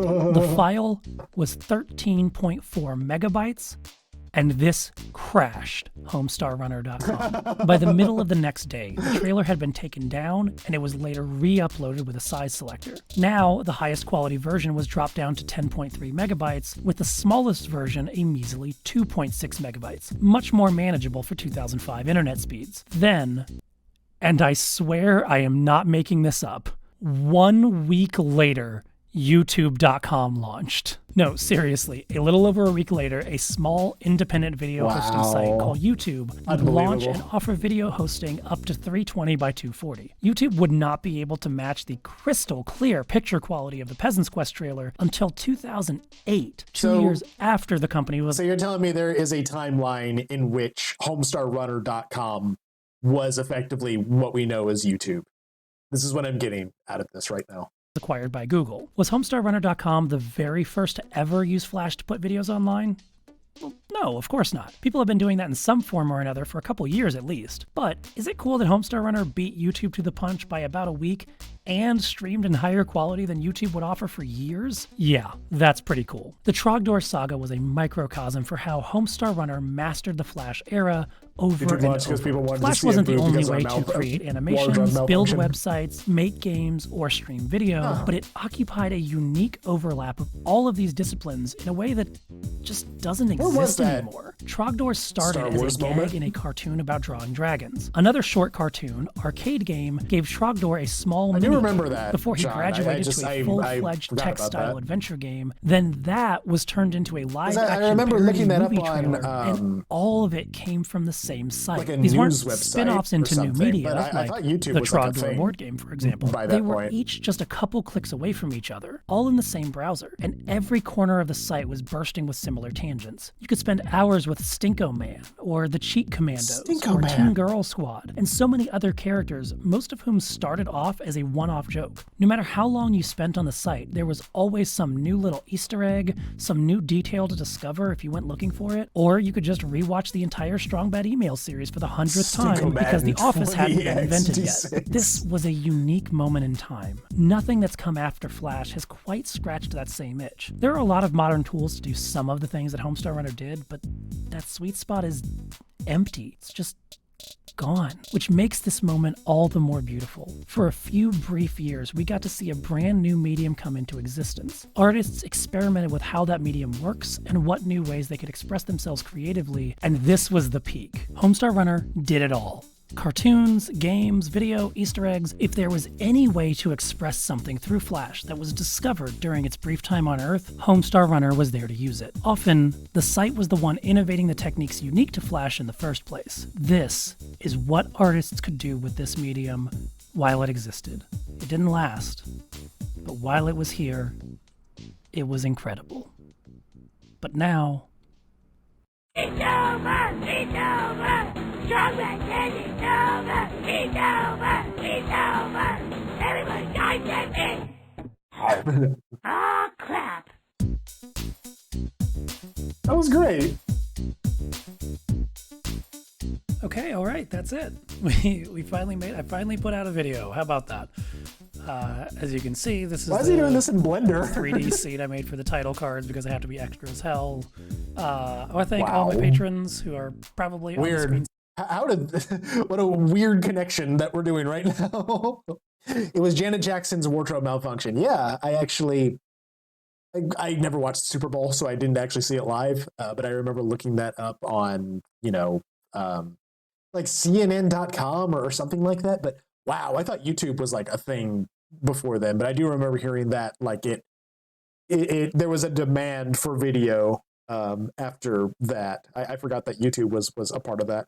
I never understood how they monetized Homestar Runner. Yeah, I'm kind of... I guess it all had to be through, donations in some way. I don't know if PayPal was a thing then. I don't know when PayPal was a thing. They didn't. Yeah, I guess they didn't monetize it, but I'm sure they had support for it in some way. Closing to monetization was a real object store that they ran. What a I almost said Homestuck. What a Homestar Runner-ian thing to say. I love watching YouTube videos about famous internet things that were before my time. Couldn't grow up with Homestar, but I can't watch any video essays about it. Homestuck Runner. I made a Gardic joke like that at some point. But I remember watching a little bit of it when it was like on its Flash website, and I remember going back to it when it was on whatever like life support it was given, And then I've watched a lot of YouTube videos of people going through the Flash, you know. But yeah, I love Homestar Runner. It's amazing to hear. Not only was it so clever in the actual show itself, but just like everything surrounding the technology was done in just pure innovation. Like everything that they did was just pure innovation. I think it was on Newgrounds in 2005. Explains I am like the way I am. I was on 4chan at that time, so I cannot give anybody I can't give anybody crap about where they were during. Like, I feel like I probably would have been more cultured if I was on Newgrounds more. I did go to Newgrounds occasionally. There were some games that I went there for, but like I only went there for like the interesting animation, like way after, Homegrounds. Newgrounds was, being largely replaced by things like YouTube. Homestuck runner ground. All right. I feel like whatever I click on next is not going to be near as fun. Did anybody ever play Traumatizing Early Internet Places? Homestar Runner is stuck in the ground. Indeed it is. Rock. Loud. Extremely loud. 2005. Did anybody play this game? Guns the Duel. Or what is it called? The year is 2005. Yeah, it's called Guns the Duel. I lied to my mother about being sick, and I'm staying home from school. This game was amazing. Fire up the family computer. It's got 1 gig of RAM and a Celeron processor, and I'm ready to get sweaty. And no, not sweaty like you all need to see this. Hard and play some video games. Sweaty like this game is so physically demanding. I'm literally gonna get sweat all over the mouse and keyboard and probably my balls by the time my parents come home. The game I'm referring to is called Guns the Duel, and it should have been the biggest esport in the world. I know, you've never heard of this game, so let me give you a quick backstory. Guns was developed in 2003 and 2004 by a small developer in South Korea called Mayet. They wanted to make a really cool third-person shooter where you could do backflips and wall runs, all while spraying your opponent full of lead with various machine guns and pistols and shotguns and all the weapons. Every character was also given a melee weapon. That did look like Java. I couldn't tell if that was JavaScript or like in about 2004 and released it in Korea. TypeScript, Shortly or like after, whatever Flash would ran on ActionScript. But still playable international server that the rest of the world could play in 2005. And being free to play at the time, the game naturally amassed a following. That definitely looked like jQuery though. Thousands of players. What the developers didn't know was they accidentally created the most physically demanding, mechanically difficult game ever. By complete accident. Instead of talking about what I mean, I'm gonna show you. This is me in 2021, creating a character on a private server of Guns, just in the interest of showing you the game's user interface, the lobby, and a little bit of gameplay. This is how the game was intended to be played. As you can see, I walk like most games using WASD. You can change weapons with 1, 2, and 3 on the keyboard, and you have a few moves you can do, like wall running and backflips off of the walls and melee attacks, and obviously you can shoot your guns. But this isn't how the game actually ended up being played. There's a series of button combinations and correct timings. Literally everything in this game could be animation canceled. All of these movements, all of these combos, while technically glitches within the game, ended up creating a product that became the most competitive and highest skill ceiling game ever created. These combos all culminated. I definitely didn't like play with animation cancels, or didn't, which was short for Korean style. The Korean players started first discovering the animation cancels and the moves as they had access to the game first before it was rolled out to an international audience. So naturally, they got good at the game first. To give you an example of learning K-style, I'm going to teach you the most rudimentary move in Guns. It's called the butterfly. I'm bringing in a special guest to be my training dummy. This is Marty. I met him on Guns in 2008. Today he is one of my best friends, 13 years later. That's the kind of bond competitive play in this game truly formed. The point of being able to butterfly is so you can perform both an offensive and defensive action at the same time. So if you were new to this game, maybe you'd think, well, if you wanted to do that, you could just slash with your sword and then block right after, and then you would be doing an offensive and then a defensive action. That would accomplish what you're trying to do, right? Well, let me show you this.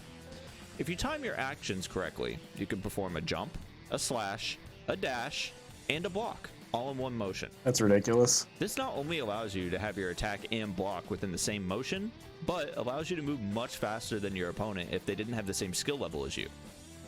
It quickly puts you in a bracket above the opposition, widening the skill gap. And like I've wanted to like go back and play this game, but I didn't realize this is like melee levels of, you know, Fortnite. If you're really breaking good at building, the animations. Someone who isn't good at building will probably never be able to beat you because you're just mechanically that much better than them. Speaking of Fortnite, if you played when the game was insanely popular around its release, like the first couple seasons or so, do you remember the double shotguns? Like you'd pick up 2 different colors of shotguns so you could equip 2 shotguns at the same time? Yeah, this idea 100% started in guns. If you weren't using 2 shotguns while you were K-styling, you were totally doing it wrong. Everyone who got competitive and played this game for the long haul used 2 shotguns. You're welcome, Fortnite. This is what your character and your hand movement will look like when you're successfully butterflying. Suddenly, this game's a little more intense. Now, take everything I just said and crank it up to 11. There's dozens of moves, just like the butterfly, that the players discovered that they could do over the years with animation canceling and just a lot of practice and training. Slash shot, half step, late dash, forbidden step, and so many more. Now, all of a sudden, Guns gameplay looks and sounds like this. Now forget everything I just told you. You need to be on a female character, dude. Everyone who's good was on a female character, and it wasn't just for the big E titties, all right? Their hitboxes are smaller, and their character took up less space on your screen. You should always play Guns on a female character. It's a weird thing, but why would you give did. different All right, hitboxes for them? That's stupid. All of these functions in Guns that I've talked about gave Guns extreme longevity and simultaneously buried it in the grave that it's currently in. It gave players like myself, who started in 2005, arthritis and carpal tunnel early into adulthood. Now that you have an understanding at how the developers of the game accidentally made an ultra-competitive third-person shooter, let's talk about this game's competitive scene. In 2006, Mayet, which, if you don't remember, were the developers of the game, gave a company called EG, or IJJI, not sure which was ever actually truly correct, they gave them the rights to host their game for an international audience, who would now have access to the full version of the game, no longer the watered-down version. I will take video requests as well. Hosting.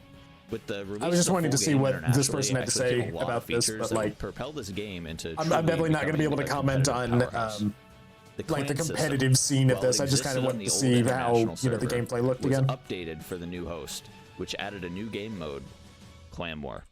Clan Wars became the lifeblood of the competitive scene of Guns. They also added some other stuff like quest mode, but only swine really cared about questing. Unfortunately, the new hosts of the game, EG, also added in pay-to-win items, which were... I also wanted to see... can be such a valuable thing. I wanted to see things about this game too. I didn't know if I was ever going to play Yick, but... When a piece of bad fiction truly becomes something more than just another poorly conceived book or movie or game, is when you can feel a driving, creative, passionate force behind every aspect of its design. With that in mind, today I want to talk about the worst game ever made, and what makes it so special. Today, I want to talk about Y2K, a postmodern RPG. 1, 2, 3. Yeah, exactly.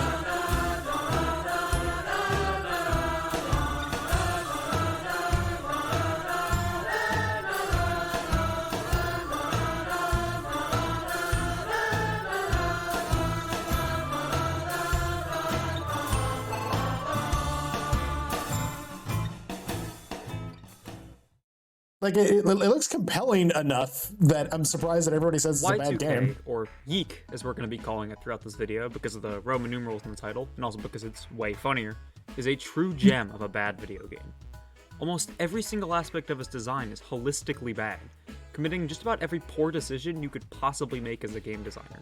Yick is such a game. The essays on it are amazing, but the game is very... I watched several lengthy reviews of Yick, and all of the exact same complaints of the game I've never played and will never play.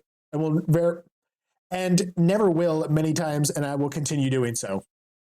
That's kind of like the movies that I watch through like Mystery Science Theater and Riff Tracks, you know, are compelling in their own ways, but like I definitely don't want to watch them without company in some way, without commentary, because like it's just I have tried, to be fair, I have tried to watch Manos, The Hands of Fate, and without commentary, it's so boring. It's so amazing to hear like the long tracks of time where just nothing happens. It's kind of surreal how boring a movie truly can be. And it's amazing to hear like such a transformative experience. So yeah, I get it. I definitely get it. I'm going to use the bathroom. I am listening though, so I'll be reacting, but in the bathroom reaction stream. It's tedious, incredibly poorly written and paced, with horrendous combat and dungeon design, and one of the most unlikable protagonists and cast of characters ever put into an RPG. And yet, I find myself completely obsessed with this game.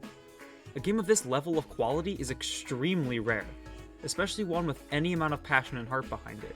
And what makes it even more fascinating is how dangerously close it often comes to actually being good. While every aspect of its design is bad, yes, every single one of them contains just a few interesting ideas that scrape right along the edge of resembling something good. It's a game openly inspired and supposedly providing commentary on RPGs as a genre, but seems to take so few lessons from the things that inspired it. However, fascinatingly, almost nothing about Yeek feels half-assed. The people who made it, Axe Studios, crammed so many ideas into it and desperately wanted it to be something that it just turned out not to be. It is a deeply flawed experience. We are going to spend a lot of time discussing and understanding the these reaction flaws. content Each one comes from such an interesting and genuine place. No, this is I'm completely stealing this from Gigi. You know, the group piss aspect. Despite the flaws in its design, make me kind of love the game. Where should I begin? I think I've gotten a bit ahead of myself, so let me rewind a little bit. What the hell is Yeek? What is this game? What's it about? Well, there are already at least 3 really excellent videos out there about Yeek. I know from a lot of responses I've gotten on my Twitter that plenty of people still have no idea what the hell this game is. I have seen every single one of those thumbnails. Explain. And well, I like not wanted to have it spoiled. Yeek is a turn-based RPG heavily inspired by games like done. Persona and Earthbound, about a man named Alex, who, upon witnessing a woman being attacked and kidnapped by strange otherworldly entities, assembles a group of friends to learn more about the strange things going on in his small town, Frankton. He meets up with Michael, his childhood friend and photography enthusiast, Vela, the perpetually angry goth video is a much Rory, watch. the self-proclaimed scene kid with a dead sister, even though that was a 2000s thing and this game is set in 1999, but whatever. And Claudio and Chandra, a brother and sister searching for their own lost Alex, siblings. if The plot gradually becomes more and more expansive as the game continues, introducing the ideas of multiple realities, the ability to travel between them, the most unlikable protagonist. entities known as soul survivors who seem to be behind a lot of the supernatural happenings, and a reality-destroying comet that approaches all realities at the turn of the millennium on Y2K. This all sounds fairly basic and moderately Earthbound reminiscent, which is something I'll be saying a couple more times in this video. But let me just clarify, that Yeek is some of the most bizarre and insane actual storytelling I have ever seen in any work of fiction, not just in video games. I love the art style. The thing Yeek is most famous, or infamous for, is probably Alex himself. People have endlessly called out Alex for being one of the most unlikable and annoying protagonists of all time, and on the surface, this doesn't need to be a bad thing. Plenty of very good stories have protagonists who are either unlikable or who have done very bad things in the past, and the story uses them to reinforce its themes. But Yeek makes the bold decision to place almost its entire focus on Alex and his thoughts. The game's infamous monologues often stretch on for minutes on end, where Alex recites his overly verbose thoughts directly to the camera, often about things the player either already knows or definitely does not need to know. Alex is not just the main character of the story, the entire experience centers around him, through constant self-reflection that he and the player barely learn anything from. Alex is almost a caricature of an annoying, pretentious college student, and the way the game conveys this is by forcing the player to listen to paragraph after paragraph of his pseudo-intellectual ramblings.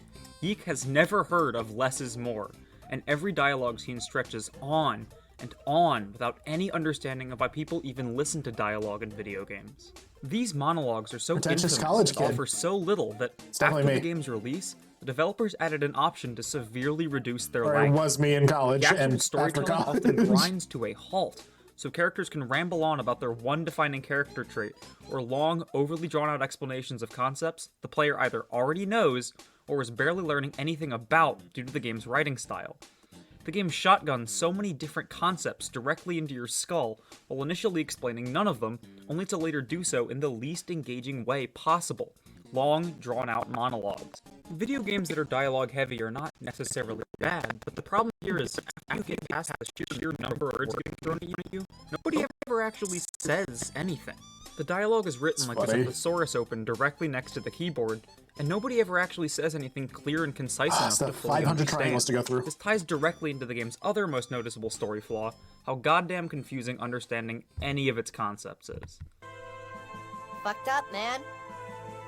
You fucked up. At first, Yeek starts out like a pretty focused story.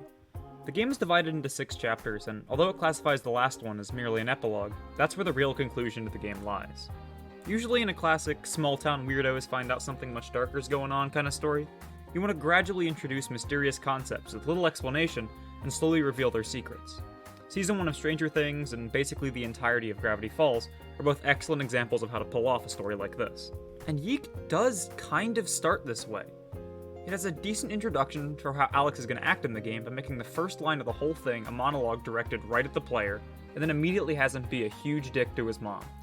After the grocery list his mom gave him is stolen by a cat with a mustache, he follows it to an old abandoned building and the game's supernatural elements start right away.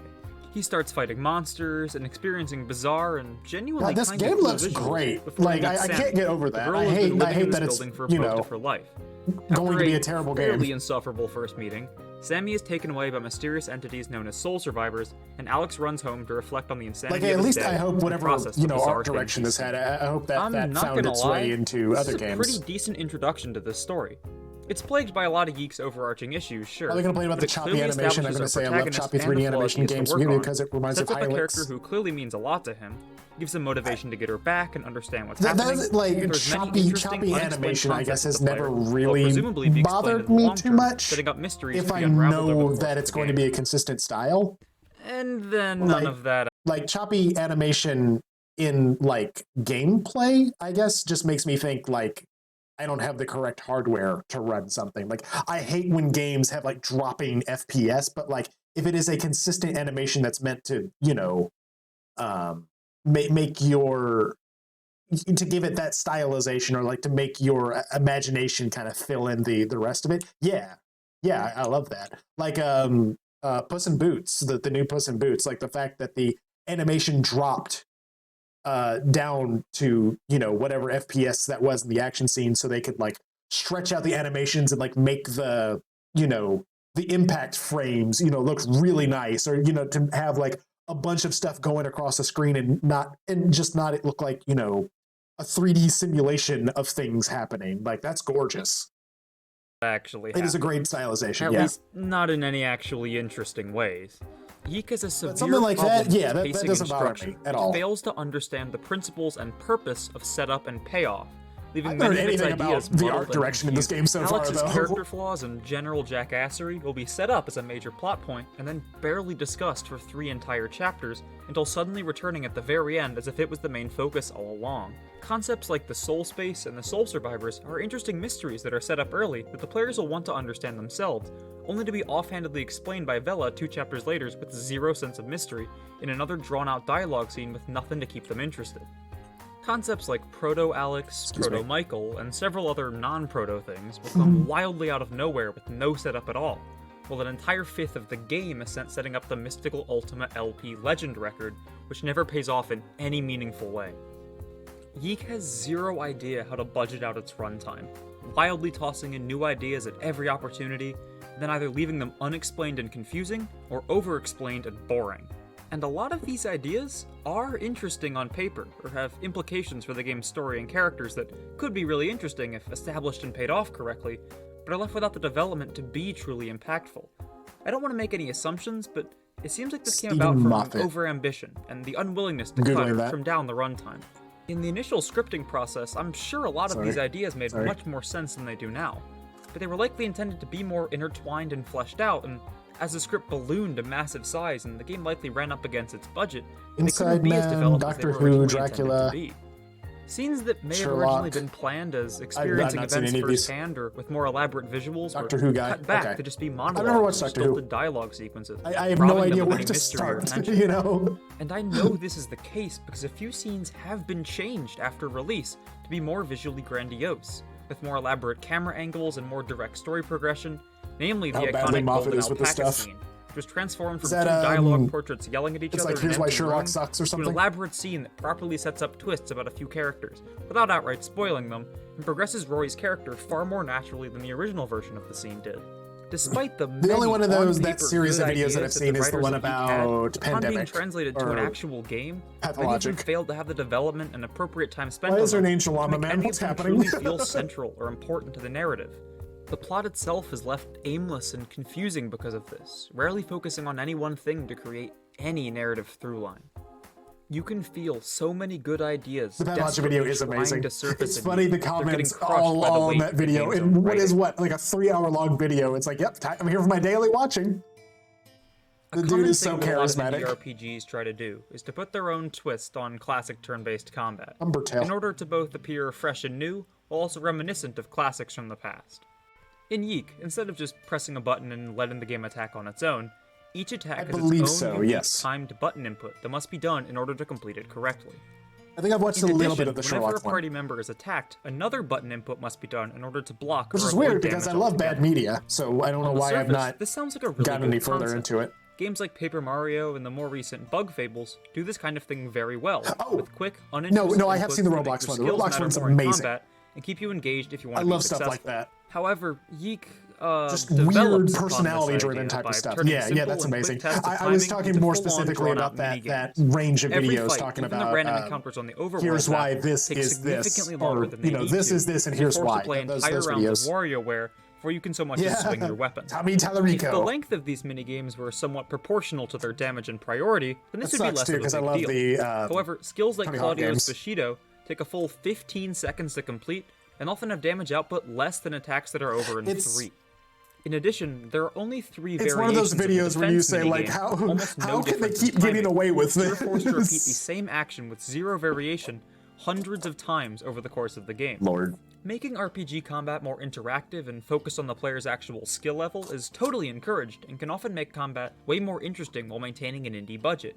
But the gigantic length of Yeek's battles and how every on. fight requires you And a to cup use of the miso exact soup. same strategy means this gimmick gets old extremely quickly. This isn't even getting into the biggest and most apparent flaw in Yeek's combat system, which is the boss fights. Yeek only has a handful of major boss encounters in its runtime, typically towards the end of the 6 chapters, and they are extremely strange in their design. The first major boss, the robot roommate Wilhelm, goes as down much as so I'm willing to easily that spout most about people this who have art played the style, it game makes me feel like probably don't even I remember he probably need to exists. play things like Persona. After that comes the iconic golden alpaca really a big fight, fan then of, the battle against the mall rats, then the encounter with Yuzu, long then the climactic RPGs. showdowns against the Alex Comet, and then the final boss. There are 2 more major problems that I'm overshadow more all of a of Yeek's roguelike fan. combat, Like, I but like are to see the start especially and present end here. of something within a complete lack of playtime, or strategy within and several forced playtimes. bosses. Every enemy in Yeek, regardless of their I presentation, don't necessarily like health, games where, like, I damage, know and if I theme, just throw myself all at it long require you enough, to I deal will with beat them it. in the exact same way. Spam your strongest attack using time energy, and then successfully complete the dodging minigame. Most party members only have about 2 or 3 moves, and most of the time you're only going to be using their beatdown skills, as high damage Here's is the really meme. Did you like KOTOR? Yeah. I got very far in KOTOR 1, and I feel like I beat KOTOR 2. Yes, this one. Can anybody tell me to make the Roblox oof sound? This fucking picture, I've seen all over the place. I don't know why there's a picture of Taft in here. You are absolutely correct. It is now my life mission to kill Tommy Tallarico. It's such a strange development. Sell their houses to who, man? Fucking Aquaman! What a funny guy.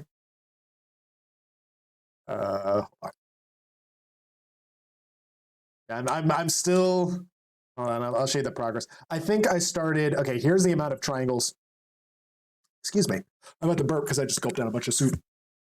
Excuse me. I think I started at 11,600, so I dropped it down by 1,000 polygons since I've started. This is not going to be symmetrical. But at the same time, it's also cloth, or it's going to be like so. This is supposed to be like a little blob character, and you should have seen this thing when I started. This part, this fucking traffic cone body. I'm about to burp more. I'm a disgusting human being. This traffic cone body looked like this or this, and I cut it down significantly. So I don't know what this is going to look like when this pile of bones here like actually walks.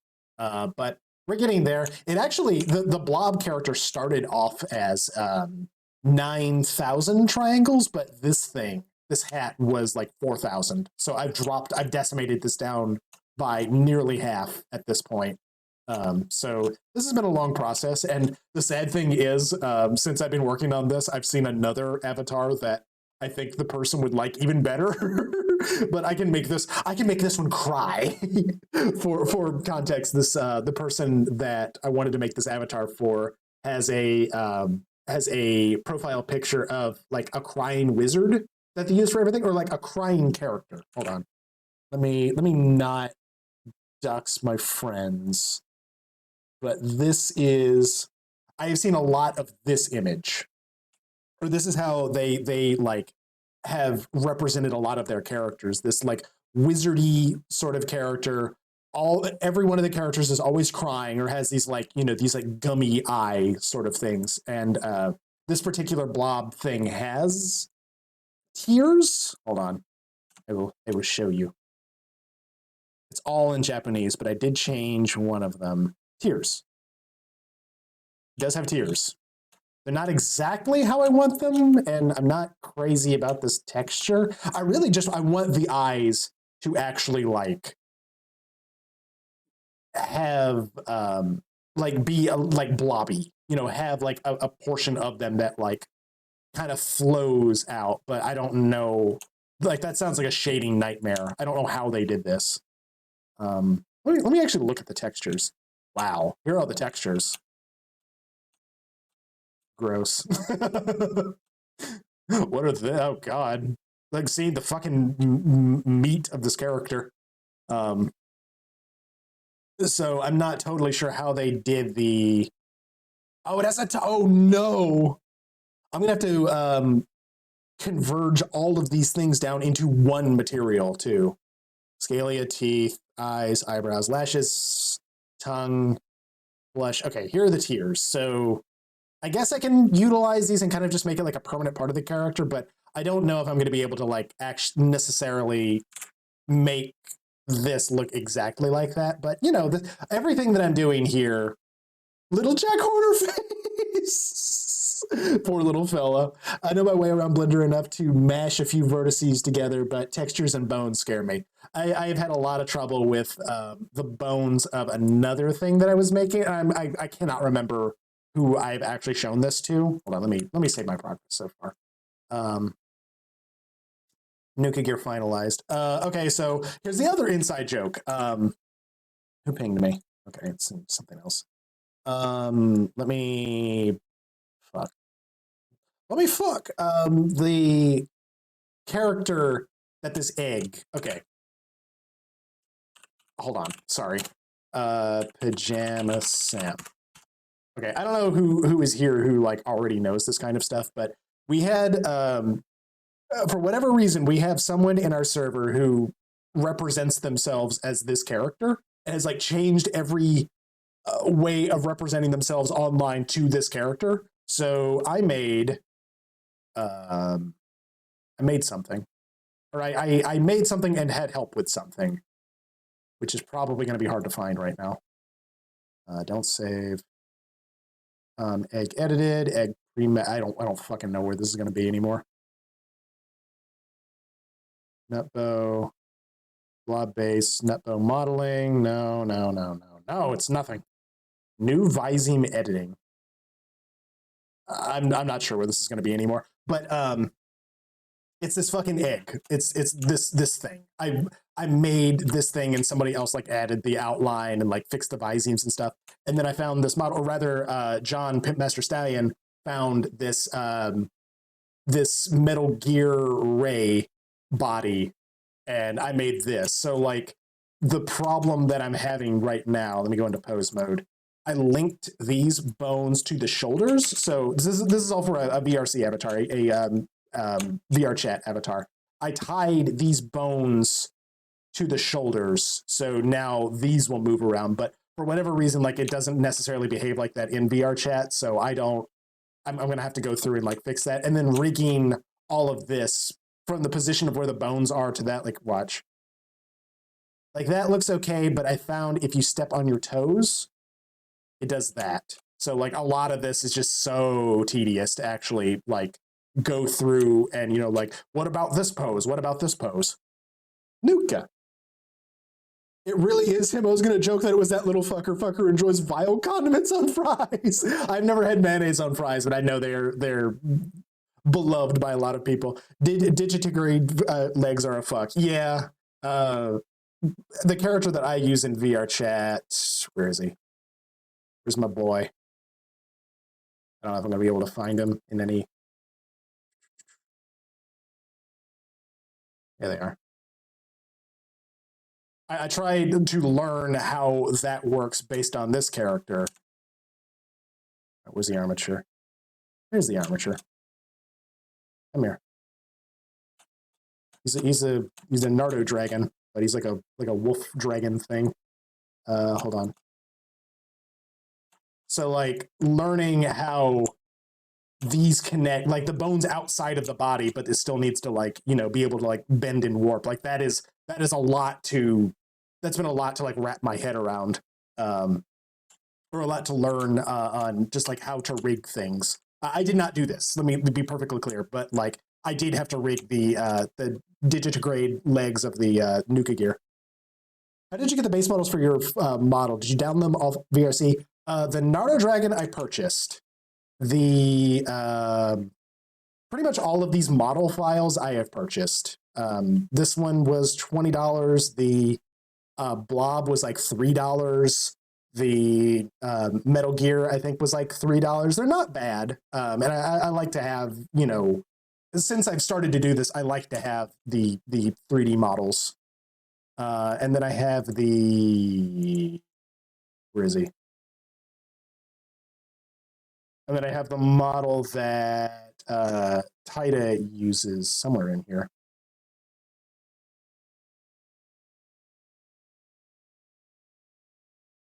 And this one, I bought this one because like I was interested in, oh God. I was interested in trying to figure out the face tracking of this, because this model has like, what's happening? This model has like some of the best face tracking I've ever seen. Apparently you can tie the eyebrows to like the facial, you can like have different blend shapes for the face that are like tied to the eyebrows. Like look at it, it's so like, it's so small. It's such a small fucking thing. Aw. Curvier, like what? Weird. Boop. I've seen that model in Saturday. It's super cute. Yeah, the Leafy Goat model is like amazing. The person who makes this, they've helped me a little bit with modeling. It's interesting, like as soon as you start doing stuff like this, you run into like incredibly talented people. It's just so wild to see, you know, just on the immediate surface of doing something like this, you immediately start to meet the people who like who have like base models that you're going to see, you know, running around in VR chat. It's so interesting. Let me go back to what I was working on though. Open recent VRC modeling. That one has like a lot of interesting fizz bones that like just moving around, like actually like it looks like musculature of the character is moving around. Found 2 trash cans, by the way. Send them. I don't, Unknown said that he didn't necessarily care if they were like toony or realistic, or he said, I guess, realistic may be better, but I have a feeling that the little trash creature is probably going to be very toony. because I've never, every instance of the trash character that I've seen has been very 2D, or like the details of like the fuzz that's like poking out towards the camera has always been kind of lost. I've always seen it like on the sides. So I think it'd be very interesting to have like a very 2D kind of toony character popping out of whatever. And I could probably mess with the shaders to make it a little bit better, but that's going to be more of a, everything that I've done in Blender so far has always been like, okay, this has been completely different because of this. And it's been a lot of fun to actually like learn the sort of like problems that you're going to run into, because the fucking, hold on. I'm going to go back to the fucking furry. One moment. Open. Where are you? I think, okay, I no longer have that one. So I can show you the work that I did on this one by comparing it to another one, append. I'm gonna go back. Something base. It's like, oh, here it is, basic dragon. Did that work? It didn't work. Fuck. Hold on. No, append. Basic dragon, append, mesh, body? Is that right? Why is there spheres? What the fuck? Load in. Oh. Oh, I thought they were like perfectly standing on each other's head. So like I made him a little less thick. I made the hair shorter because I don't know, like I thought it would look nice if it was if it looked more like a mane. I mean, this is a mane that he has, but when I put this in Unity, I noticed that this part of the fur going into this, it just looked like a big beard. So I wanted it to look more, I don't know, like lizard-like or something. I made here, I can actually do this. Like I made the muzzle, well, that actually looks bigger. Why does this look so much bigger? What the hell? Let's put them together. They're boyfriends. So move them up.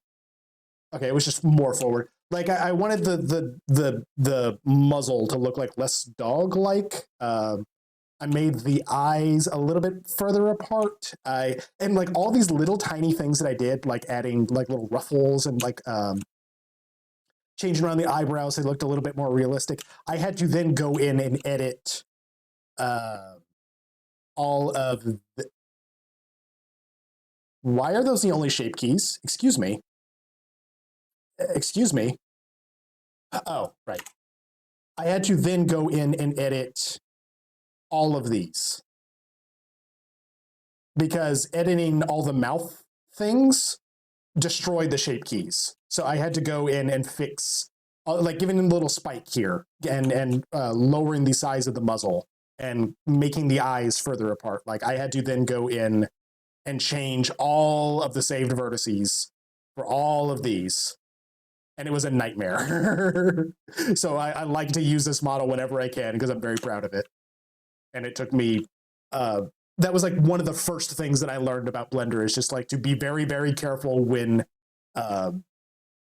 editing vertices, because I can also show you another problem that I had. Damn it, hold on, seam. If I try to mirror, it's not perfectly symmetrical. And that fucked me. That was awful to figure out. And then when I did make it symmetrical, the middle seam here was frozen in place. So anything that involved the middle part of the mouth, like the muzzle moving up and down, or this part of the mouth opening, it was frozen in place. So I had to fix it. I had to fix everything that involved this middle seam. Mirror modifier is a must. You're right. Did you modify the view camera placement? In chat or Discord? Trash cans? It'd be cool to see Unknown's character as a little trash can gremlin. Yeah, for sure. Or Durgan-like. Durgan-like? Yeah. I don't know. It's kind of hard to give anything a muzzle and it not a muzzle. Or yeah. What the fuck is this thing called? Yeah. And it not be a dog, but you know, furry problems. Anyway, I'm gonna go back to I just wanted to show up. Like I made a lot of little tiny, like almost imperceptible changes here, and it ended up being just the worst of ball aches to fix after the fact. And I'm making another one. I'm completely redoing this to try and make it like fully symmetrical, with some changes on using references that I like. So there's going to be more work done with this. Like I'm enjoying modeling in Blender. Like it's making me feel like I'm acquiring a skill, even if I'm not very good at it right now. And I don't know, I like learning things. So John appears to have sent me some trash cans. Interesting. Hold on, we're gonna look at these.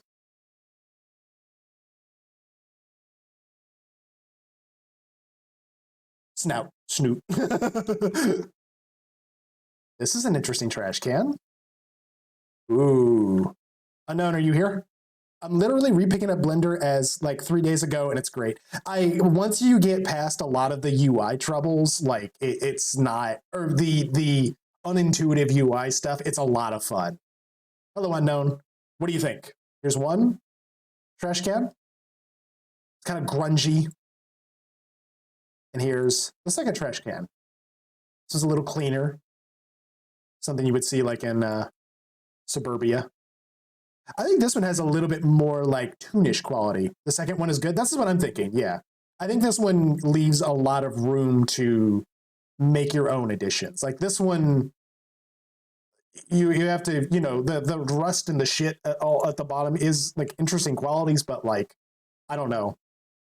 This one looks more complicated to edit, or like easier to like mess up the UVs, the things that like place the textures on the 3D model. I think this one looks a little bit more like ways that I've seen your character be defined as. The UI is bad, and I make it worse using, oh no, split gear, no. I don't know. That's completely valid, to be completely fair, because every single tutorial, I've had to use every tutorial I can get my hands on so far. Every single tutorial that I've ever seen for Blender has always been on something that's like 3 to 6 versions behind what I currently am on. So hopefully there was no information. I don't think I've ever purchased anything from Sketchfab before. Have you done any geometry nodes stuff yet? Every tutorial I see feels like I'm falling further behind. Geometry nodes, I don't know what that means. That sounds like vertices to me. But that sounds like a very specific term that you're using, so I also don't know. I was thinking for the head would be round, but only the face would be without spikes. But only the face would be without spikes. Do you know about the wonderful resource of the modeler's resource? Those are some sussy quotes, Split Gear. I guess not. That sounds like some piracy things happening, but I don't know. I guess not. 6:10. I'm gonna start setting up for barotrauma here in about an hour.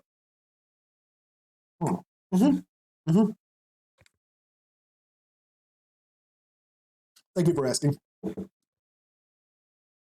Models resource. Okay. Just in case. Geometry Nodes is a Blender 3.0 framework. Less useful for character creation, I think. I will have to look into that. This is taking a long time to load. The models resource. Oh, damn it. My headphones turned off. I don't know if they're low on power or what. Hold on. Not that I'm listening to anything. Okay, no, it's fine. It looks like, are these pulled from games? Whoa. Oh my God. Mobile characters. Oh no. Repository of game ripped models. Wait. Hold on. Cephalopods. Nintendo Switch models. I have I have Inkling models. I don't know why they were free. Look at this absolute fucking gremlin.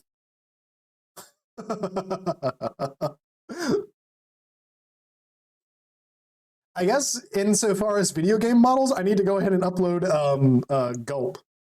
It's funny too. The person who assigned Gulp the egg as their avatar named them Munch at first. So we went for the longest time calling this thing Munch. This fucking egg. We called this Munch. No character in that game, as far as I know, is named Munch. And then at another point, he said, "Oh, Munch is one of the eggs in that game. This is the only egg that's in the game." So we now just call this egg Nuka because his name is Nuka Thing. I could have sworn his name was Munch or Eggbird or something. I've got it. Hold on. Maybe this has... Okay, so Humongous Wiki does not have that. Pajama Sam.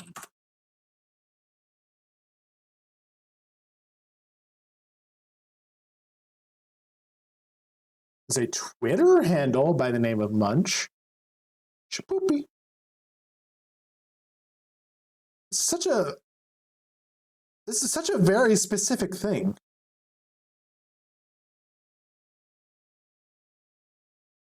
I'm worried.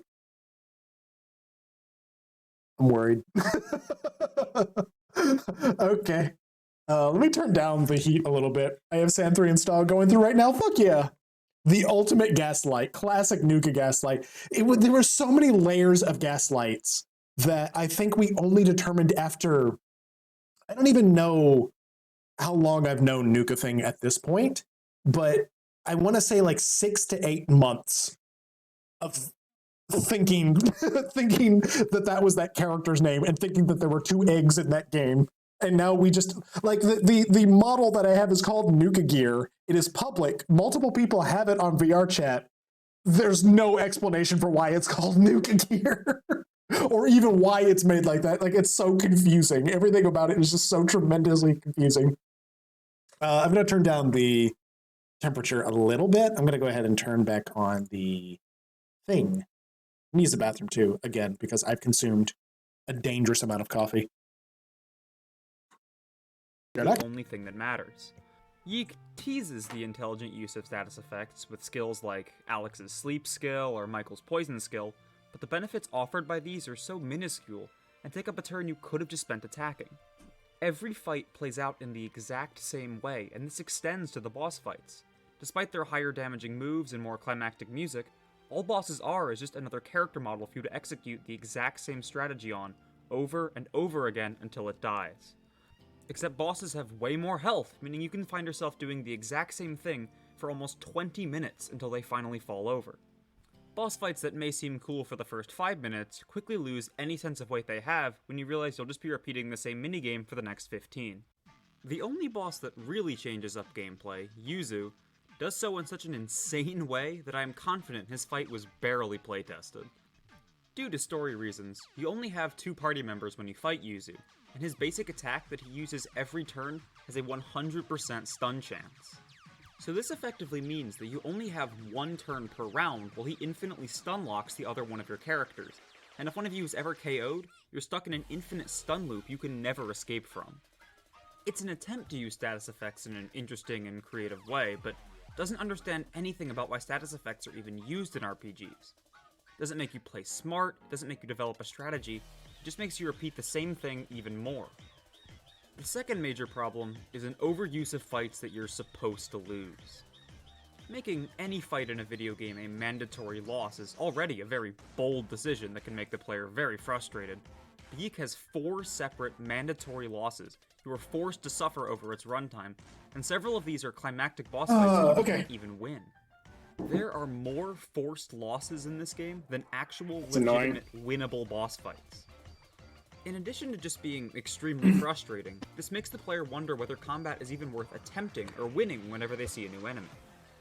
Upon entering a new boss, a player's first reaction should not be, I wonder if I'm even supposed to beat this guy. That sucks. Forced losses can and have been used in some games to establish the player's power level, or deliver an emotional moment, or to make the player feel helpless. Can you beat that guy in Sekiro? This trick loses I feel like there was a power chance when it's to repeated beat over that and guy. over again, and just loops back to being frustrating. Much like its story, Yeek's combat is born out of so many good ideas.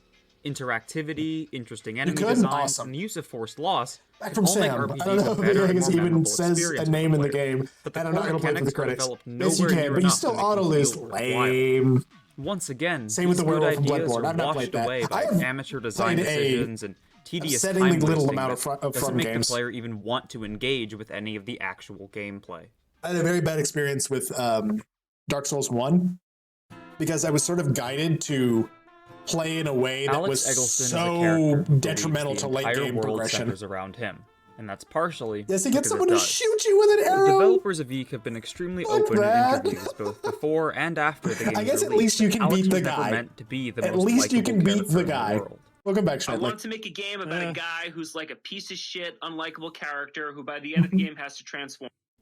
Players were supposed to find him annoying or creepy or unlikable, and then watch as he redeems his flaws and develops over the course of the game That was and funny. emerges from its events Been a all changed time. man. Okay, sorry. His journey was supposed to show a man realizing That's his a- flaws, learning from them, and then overcoming them to become a better person. I joined in on a smaller streamer's stream at one point, and they were just playing Minecraft, you know, they're just whatever, and like they said hi to me before I had said anything in chat. So like I hate readdressing people or addressing people that like, you know, have been there, like, oh, well, you know, you're here now, or you know, like I don't know, like demanding sort of interaction from them. But I will say hi to people, you know, if they're first coming into the stream. But I'm sorry if that is, you know, I'm like making the assumption that you left or came back or whatever.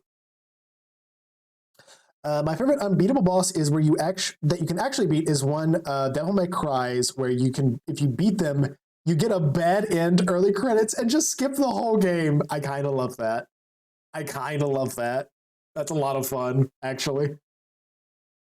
That's weird though, like if you were to do that on your first run and then not understand, you know, what happened. The main problem with that narrative, however, is that never actually happens. The Alex the player meets in the first second of the game is functionally the same as the Alex the player hears from in its last. Sure, he's a bit more overtly shitty towards the start, and some people do call him out for it, but his flawed core traits never change, and if they do, it feels rushed and unearned. It's genuinely hard to talk about Alex's flawed personality and not bring up the bizarrely iconic "nobody cares about your dead sister" scene. This scene, occurring towards the end of the game's second chapter, follows a moment where Rory, a new addition to the party, finally accepts his younger sister's death and feels like a genuine emotional moment for the guy.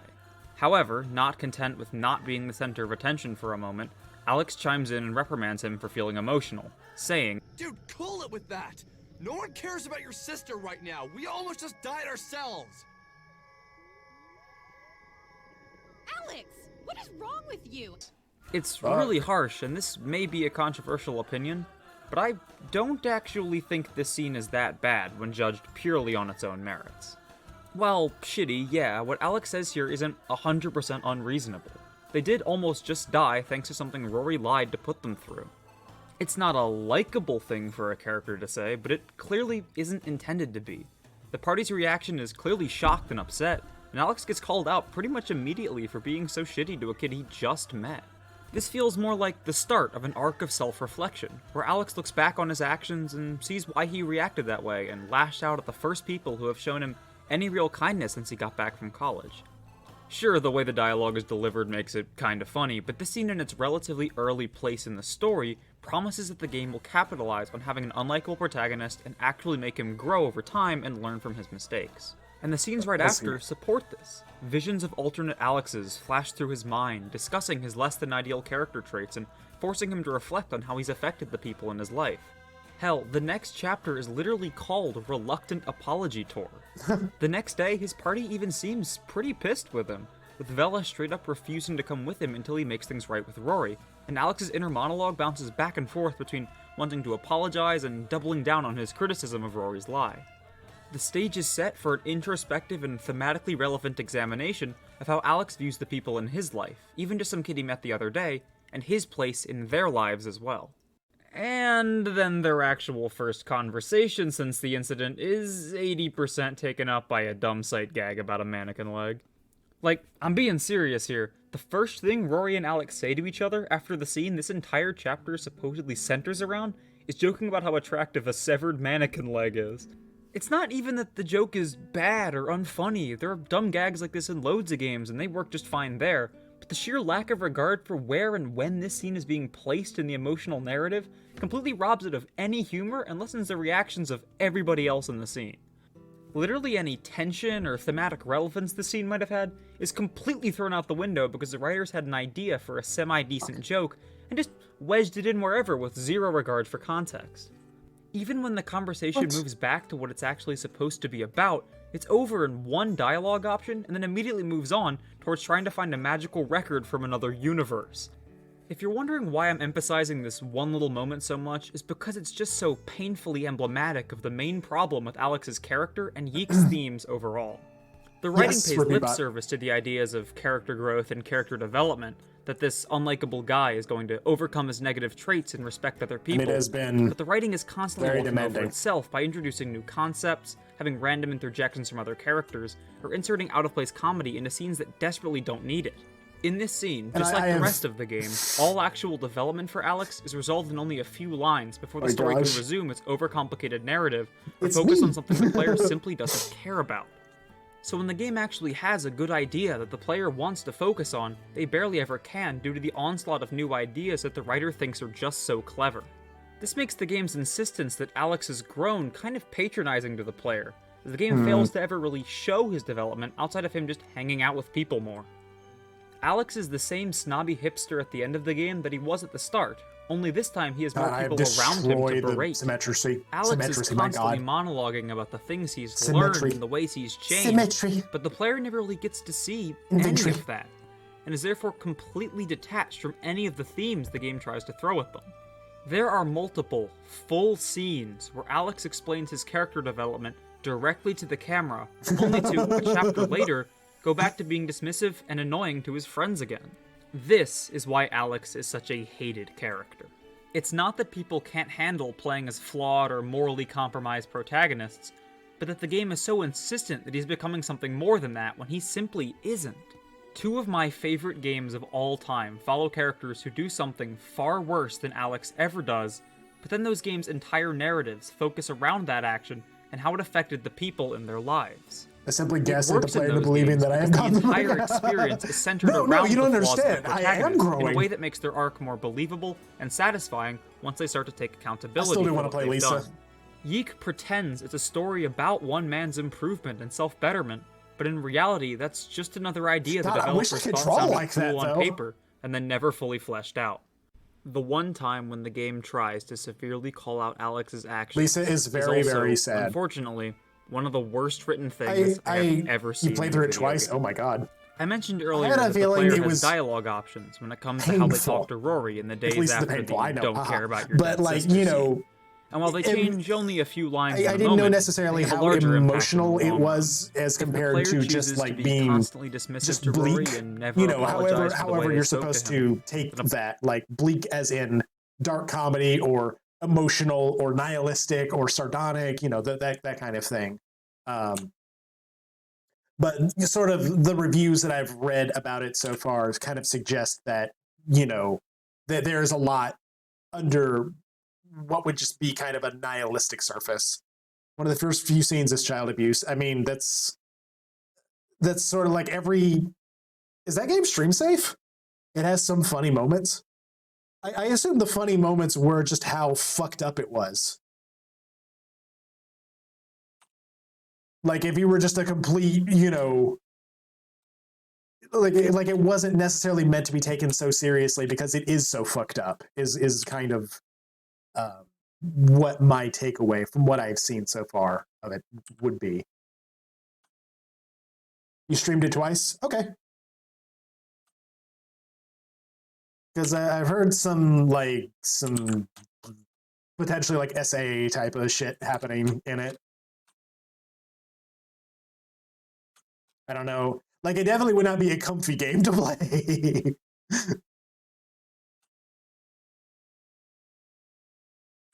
Can I dissolve this? No, it just destroys the edge. That's stupid.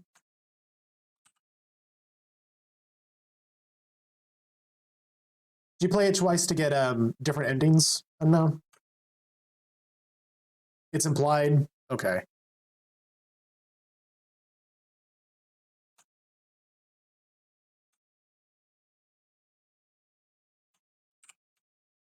And I'm fine playing, fucked up things. I just kind of want to make sure that I like set the stage for it. Oh, okay, got you. It sounded like initially that you were like, I played it twice, like immediately after itself. If I recall correctly, there's only one ending to Lisa, but there's different stuff that happens along the way. Okay. Choices. Upon returning from Ascension's mine dungeon in Chapter 4, Rory will have taken his own life while Alex was away. I do want to say that this is extremely heavy and deals with a topic this game probably isn't prepared to talk about. And if you know anything about Yeek, you know that isn't the only topic it shouldn't really be addressing. However, it does, at the very least, introduce meaningful consequences for the way Alex can behave. It shows that he does have influence over the lives of his friends and those around him, and you would imagine this would send his rude and detached demeanor crashing into the cold hard reality that he now has to realize he's in. The scene where Alex is informed of what happened actually carries a good bit of emotional weight, though that's mostly due to Vela's voice actress's fantastic and unsettlingly believable So you can just lose. Once again, this seems like the moment where Alex's whole personality is called into question, the theme this game is supposedly all about. And yet, once Alex quickly overcomes the shock of the news, his monologue is entirely about the way he feels and the way others are going to see him now. He seems to have extremely little concern that one of his friends is now dead, and instead whines about how incredibly important he is. This entire scene that could be heartbreaking is instead filtered through Alex's everything own I ego. can to not comes touch off the as face. easily the shittiest he is in the look at entire this. game. He monologues for That's a lot of 5 entire triangles. minutes and barely acknowledges his own role in Rory's death or how he could change going forward. I think you need to Waxing grind like hell for the philosophic main about the nature character. of grief and finding balance, and shit that That's has annoying. nothing to do with his actual character. And the worst part about all of this, outside of this 5-minute scene, with the exception of a one-sided conversation with Rory's ghost much later on, the consequences of this scene are never again brought up for the entire rest of the game's runtime. No characters ever call Alex out for how his actions directly led to one of their friends being dead. Alex never uses what happened to Rory and his own part in it as a catalyst for self-improvement. All that changes is when the group gathers in Alex's bedroom with a spot on the floor left ominously empty that Rory was supposed to sit in. This scene is supposed to be the moment where Alex is this is why I am terrified of removing triangles here. Like, I feel like I've done a lot of disservice doing this, because this had, each one of these little squares had a line going through it that wrapped around it, and every one of those squares were split up into divided diagonally for, triangles. So like I have decimated at least 1,000 triangles off of this body alone. Not to mention what I did up here. You can see I have cracked the egg of this character's head. There's the character's head. Like, I tried to hide that all under the wizard hat. So, you definitely, like, this character will not be able to take it off its wizard hat, or else it will reveal my sins. I mean, this game fumbles with writing true character development. Gotta love it. It just sounds like it could have been so much more.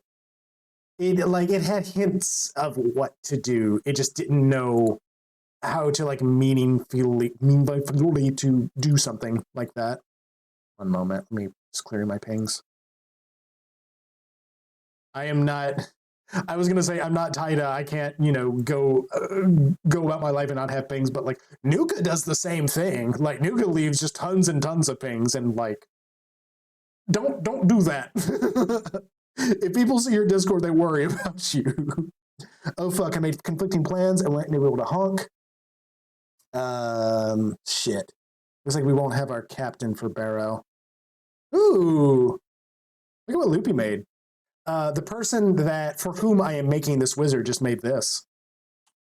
It's the year of the rabbit, everybody. So look out. They have such a,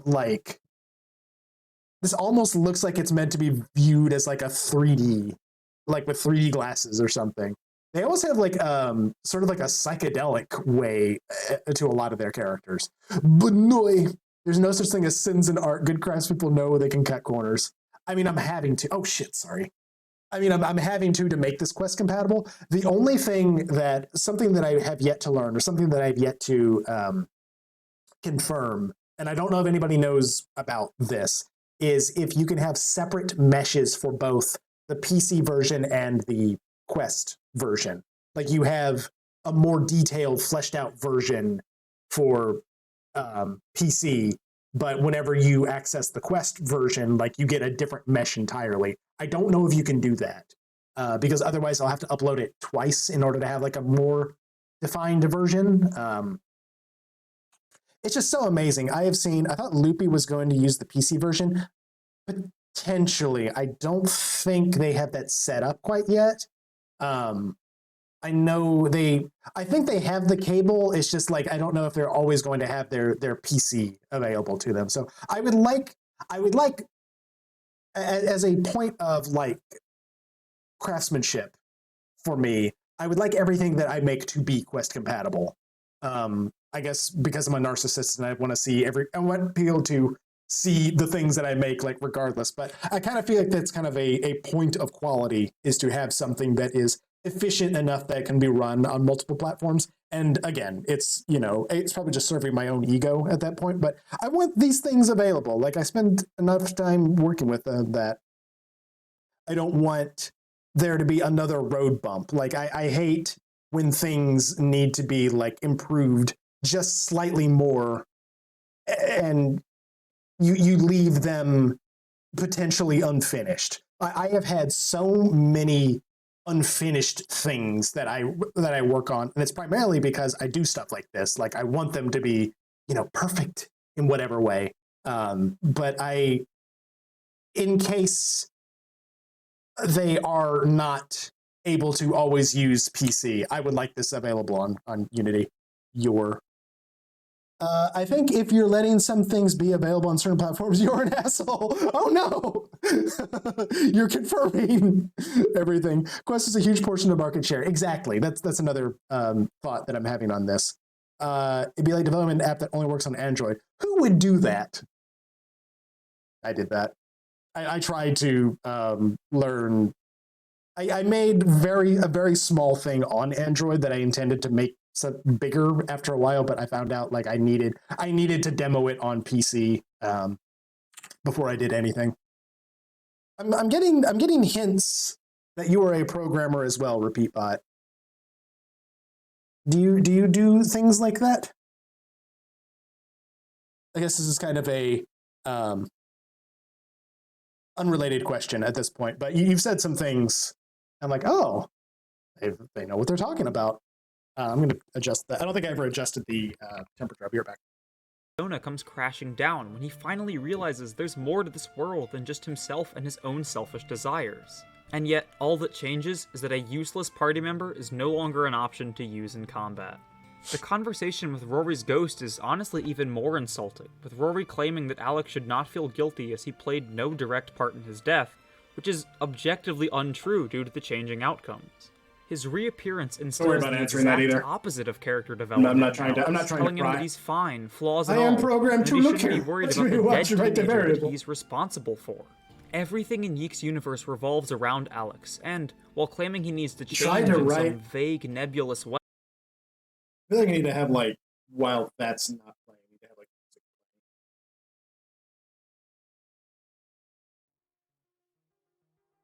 playing. We will look at this gremlin. Int I equals true. Cuck! No! That's not how you do that. I do a lot of text file editing. Speaking of niche and useless apps, I'm trying to write an app in Objective-C. Never touched that. I think C++ is the lowest level thing that I've ever done, and that was like for school. I never actually made anything in C++. I made a pretty labyrinthian program for D&D maps using C# and ASP.NET, which I do intend to work on a little bit more, but like one of the plans for that, first I wanted to make it just because like I had maps that sort of like needed to be layered on top of each other and scaled. But then I was like, oh, maybe I can use AI generated maps to like make a world, but like, I don't know about that anymore. I think it'd be a lot of fun to, I'll show myself really quick. C# is what Unity uses too, right? I believe so. Don't worry about clicking that, but like, I don't know if you've seen that yet. It is a, it essentially allows you to like use maps in virtual tabletops that you can layer on top of each other, so you can make like geographically correct world maps effectively. And I only did that because I had a world that I was making that I originally designed like that. Like, this map needs a layer on this map, and this one has like, you know, dungeons that interconnect. Truly, truly, truly nerdy things. But at some point I was like, oh, I can build out a world, you know, just starting from one point with AI generation type of stuff. And I mean, like, I have done a little of that, but the opinion on AI stuff has turned so much, and I don't feel ethical doing that anymore, knowing that it's, you know, ripping off other artists. I've talked to other artists, and they're like, oh, I don't, you know, you're using other people's maps in your advertisement, and that's false advertising. Oh, no, it's to, you know, show what you could do with it. I don't think they quite got it, right? Didn't say it well enough, but the idea behind it is going to take a long time. It works okay, and it kind of does what I want it to, but I'm wanting to put it into tabletop sim, and I haven't had a large opportunity to like fix some problems that I originally made with that. Truly nerdy stuff. I don't know when I'm going to be able to touch it again, but I'm going to have to effectively remake a lot of it to make it better. And I'm kind of changing what I'm wanting to do online, because the whole reason I started to stream was to show that off. So it's like a cool idea. AI degen is a dicey topic right now. I think it'd be a really cool idea to commission a bunch of artists to make a world using this idea. And I think that would be a really cool way to get people, you know, excited about that, to, you know, have a bunch of professional artists all collaborate on something effectively. It could be a neat idea. I'm still thinking about what I'm wanting to do, but like, I'm doing Blender now. I think another really cool idea, hopefully not OGL specific. Jeez. No, definitely not. You can do this with anything. You can do this with any piece of art. What was I gonna say? Another idea that I had for using VR chat and Blender and Unity was to make that app that I showed you, not only make that in tabletop sim, but to also make a world for it in VR chat. So you could have like characters, you know, at a table doing things, and then actually scale them down and put them on the battle map. To be able to generate a battle map of whatever location that you're, you know, currently looking over, and to be able to place characters like, or place the actual person on the map, you know, where they would exist in real life. I think that would be interesting. It probably would look like crap, and it'd probably be very hard to facilitate. It's something that keeps me up at night, though.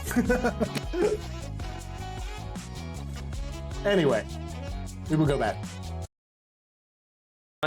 Seems hardwired to reinforcing every I bad really do hope decision he OGL makes, is and ensuring that he never changes not in any completely way that destroyed, matters. you know? And when I said the world revolves Some of around one of the Alex, worlds in Psychonauts. I'm not even speaking in a metaphorical sense yes, at all. the Napoleon guy, This right? is gonna Oh, get I into love some that pretty world. heavy I love endgame that place. spoilers, so if you don't want to know anything about the endings, skip to this time code. We're watching that. We're getting spoilers. Now, without getting too bogged down in specifics, because the game's plot kind of goes off the rails towards the end, every reality in the multiverse contains an Alex. It doesn't always have to look like him, but it retains his basic traits and personality flaws. For reasons a bit too complicated to get into with a video like this, the Alex of every universe will eventually end up destroying their reality or leaving or dying in order to save it. Alex's character flaws are directly brought into question here towards the end, as those flaws are supposedly what causes the realities to be destroyed by a comet unsubtly adorned with Alex's face. The main issue brought about by these developments in the plot is that they directly confirm the way Alex views himself and the world. He is, quite literally, the most important person in the world. And not even just his world. Every world that exists or ever will exist lives or dies based solely on his actions. This is kind of comical, Even I'm at not the gonna end lie. of the game, Alex is now justified by the narrative and barely giving a shit about anybody else. Rory's death doesn't matter in the cosmic scale that Alex matters in. All of reality itself is controlled by Alex, as it's also revealed the entity behind the destruction of realities is simply another Alex from another timeline. The 4 characters involved in the final scene are literally all Alexes from different realities, with nobody else even mattering or being mentioned at this point. The whole game is supposedly about Alex overcoming his self-centeredness, but he is literally correct in believing only he matters. Also, apologies if that plot synopsis sounds a bit like nonsense. I promise I'm explaining it the best way I possibly can. But if Alex somehow brought his friends into the final scene with him and finally listened to what they had to say and took their advice on the fate of the universe, then that would show any kind of growth for his character. But the only person he takes advice from in this scene is just another Alex, another facet of his own personality and self-importance. Even this has the potential to be an opportunity to look at Alex's flaws head-on, exaggerated in the alternate universe versions of himself, but the flaws the game centers in on in its final moments are simply not the ones the game itself is about. The player faces 4 evil Alexes in the final dungeon, dubbed Fat Alex, Pretentious Alex, Shady Alex, and Tella Alex. These are representative of some of his flaws, sure, but they're all very surface-level things that the game never spent much time on. Tella Alex is representative of Alex's consumer nature, desperately wanting to consume more products and media. Shady Alex represents his sexual desires, and Fat Alex is sloth and laziness. These are all fine flaws to call out, but the game never addresses any of these things or even really showcases them in its entire runtime up until this moment. These are flaws the player is barely even aware of, and are far from the chief concerns people have with his character.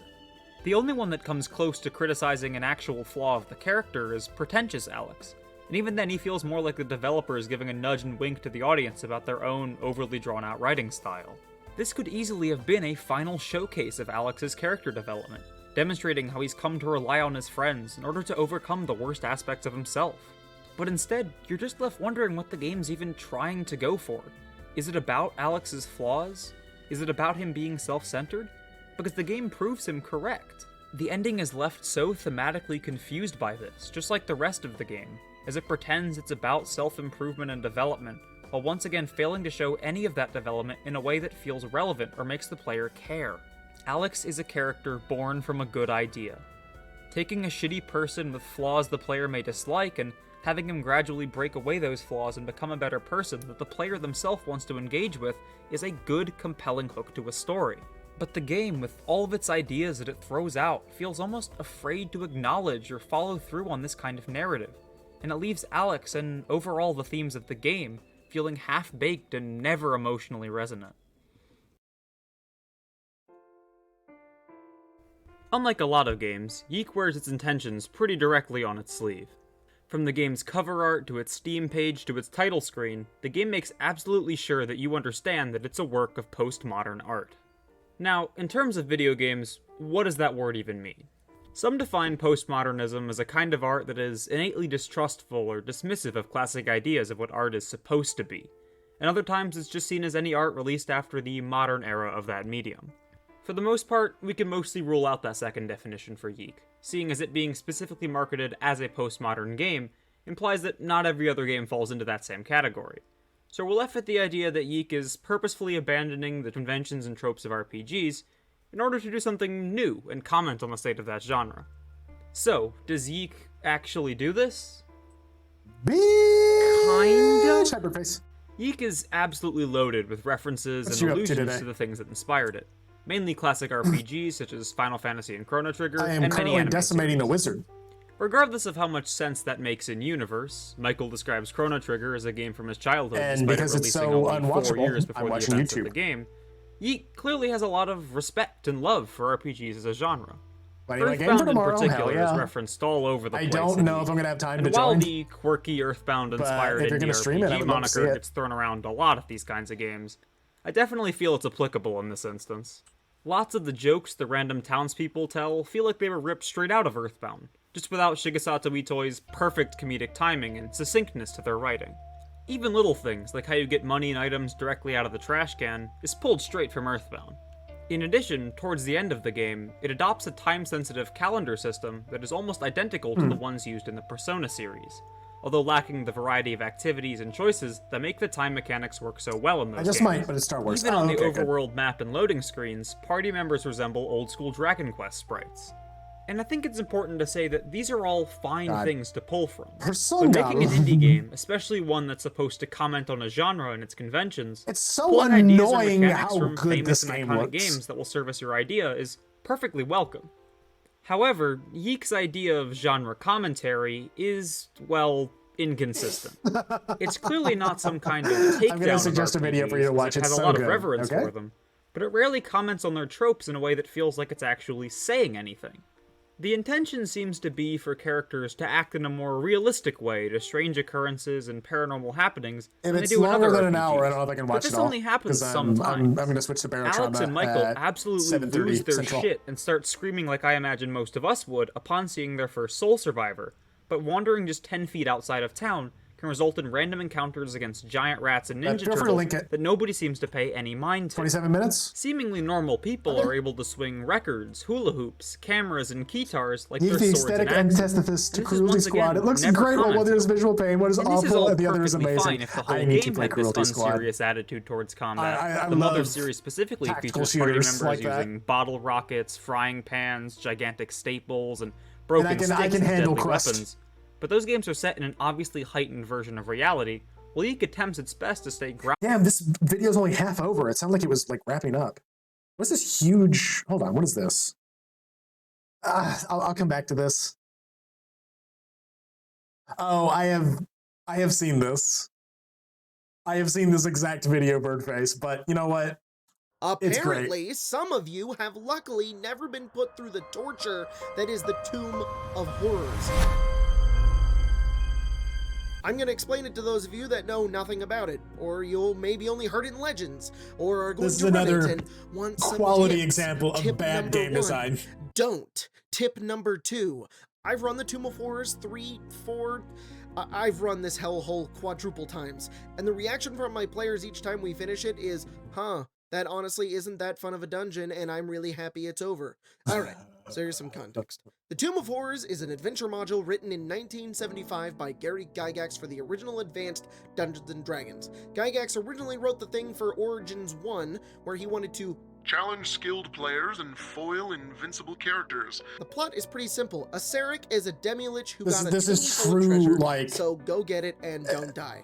Tomb of Horrors was considered the third greatest power Dungeons & trip. Dragons adventure of all time by the staff of Dungeons & Dragons in 2004. What? Okay, now that you have a gist of its history, I'm It's not just so really bad. gonna Actually, circle focus back on to the being original. The Nah, it's original just is bad. complicated and in a game that I don't Talking know about it is fun. And I know this guy. Echo? I'm going to be focusing on the updated version in 5th edition that Echo. was released in Tales from the Yawning Portal. And I know this remember guy, back like, in 2017 improved when this everybody was dungeon, getting too. super hype over this book because the Tomb of Horrors is in it. And as far as I'm aware, the version from Tales of the Yawning Portal is pretty accurate to the original TSR version. So I'm going to show you what this dungeon really is, pull away the veil, and show why it's not what it's hyped up to be. I don't get why people like this dungeon. Before we get into that, though, silly. we have a sponsor. You like Echo's dice, very right? annoying. Who doesn't? Personally, I love my math rocks to be made of something that's unique. Plastic is cool, but metal is where it's at. Hey, aren't there things?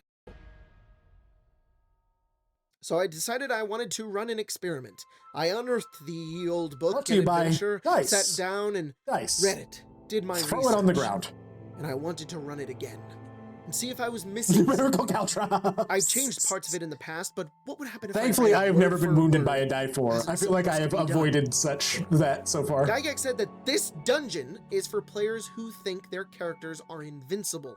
So I decided to run it for my friends and told them to make the most overpowered broken PCs they could. They were level 20, and we made our journey How do they taste? into this godforsaken place. You lost your whole dice If you want bag? to watch I have the lost whole VOD some of wonderful this train dice wreck, over the years. It's up on Arcane Arcade, my second channel where we stream D&D. I have Now, lost before we dice. get into I have breaking lost down this full tune, let ass me just say magic that card I sets.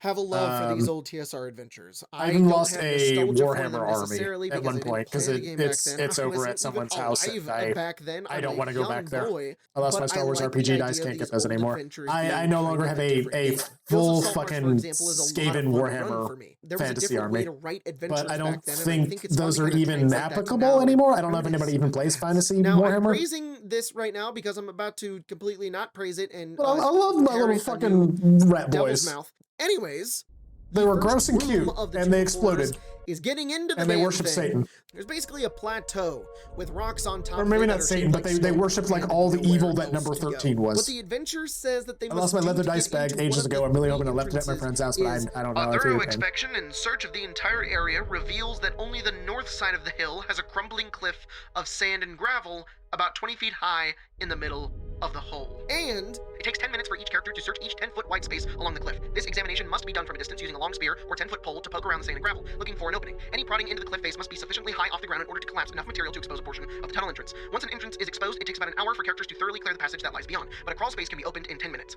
what I gather from this is that they have to go up to the cliff face and kind of dig around to find it. Now, there's 3 different entrances. One of them is a falling ceiling trap, the other is a sliding wall trap, and the middle is the real entrance. The middle entrance is a long hallway with floor traps whose placement makes no sense and are a real hassle to deal with. There's a chest in the wall on a painted door that's a trap and also a real door. It's a chest trap door, not door, but actually a door. We'll get back to that. A misty doorway that teleports you either into a room with levers or further into the dungeon. A mouth pit of darkness that has Plenty of room for those who wish to leap in and be completely and forever destroyed. Okay. There's also a terrible poem on the floor that hints to the rest of the dungeon. We'll also get to that later.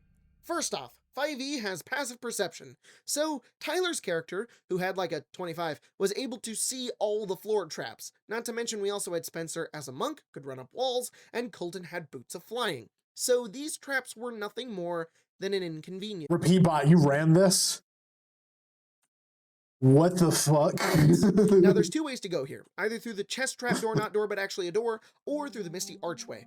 Upon approaching it, 3 stones surrounding the archway glow in a certain order: yellow, orange, blue. If you push the colors in that order and step through the mist, you get teleported to How did that not this move any room triangles? way over here. Unfortunately, this color-matching Simon Says preschooler puzzle was far too mentally demanding for our heroes, and they teleported into a small room with levers a lot. Willie, you feel yourself walking, and then you feel yourself move and shift. You're no longer in the place you once were.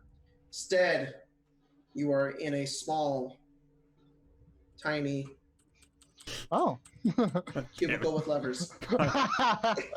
Are you serious? You can escape the levers room by simply flying up and out of the pit. Normally, you have to crawl through like an air duct, and then you get... How did it... Did everybody just die? Fly. The other way is through this chest trap door, not door, but actually a door. If the chest is examined Was that closely, just the door will end know of that the it is used to campaign? flood. As to allow the lid to swing down if the catch on the top is pressed. The catch is an easily seen poison needle trap. The needle sticks 3 inches out of the wall, and the needle can be avoided easily by pressing the catch with the pommel of a dagger. Disabling the trap by taking the needle out of the mechanism requires the use of thieves' tools and a successful DC 10 dexterity check. See, I like that you can just avoid traps by being smart and realistic, which is what a lot of people give this dungeon credit for. If you're smart, you can beat it. It's not very hard so long as you think. However, I was confused as a DM in this moment. I'm staring in the map going, okay, so how do you get through this doorway? And there's no description of it in this part of the book, except there is, right here. And then I found out that this map is a piece of shit and sucks at displaying information to the Dungeon Master. I made a huge mistake, and in this VOD where I'm trying to run it word for word, I ran it wrong, and I've always thought it was like this. Door, chest, but it pushes to open to be a door, which is how it looks on the map.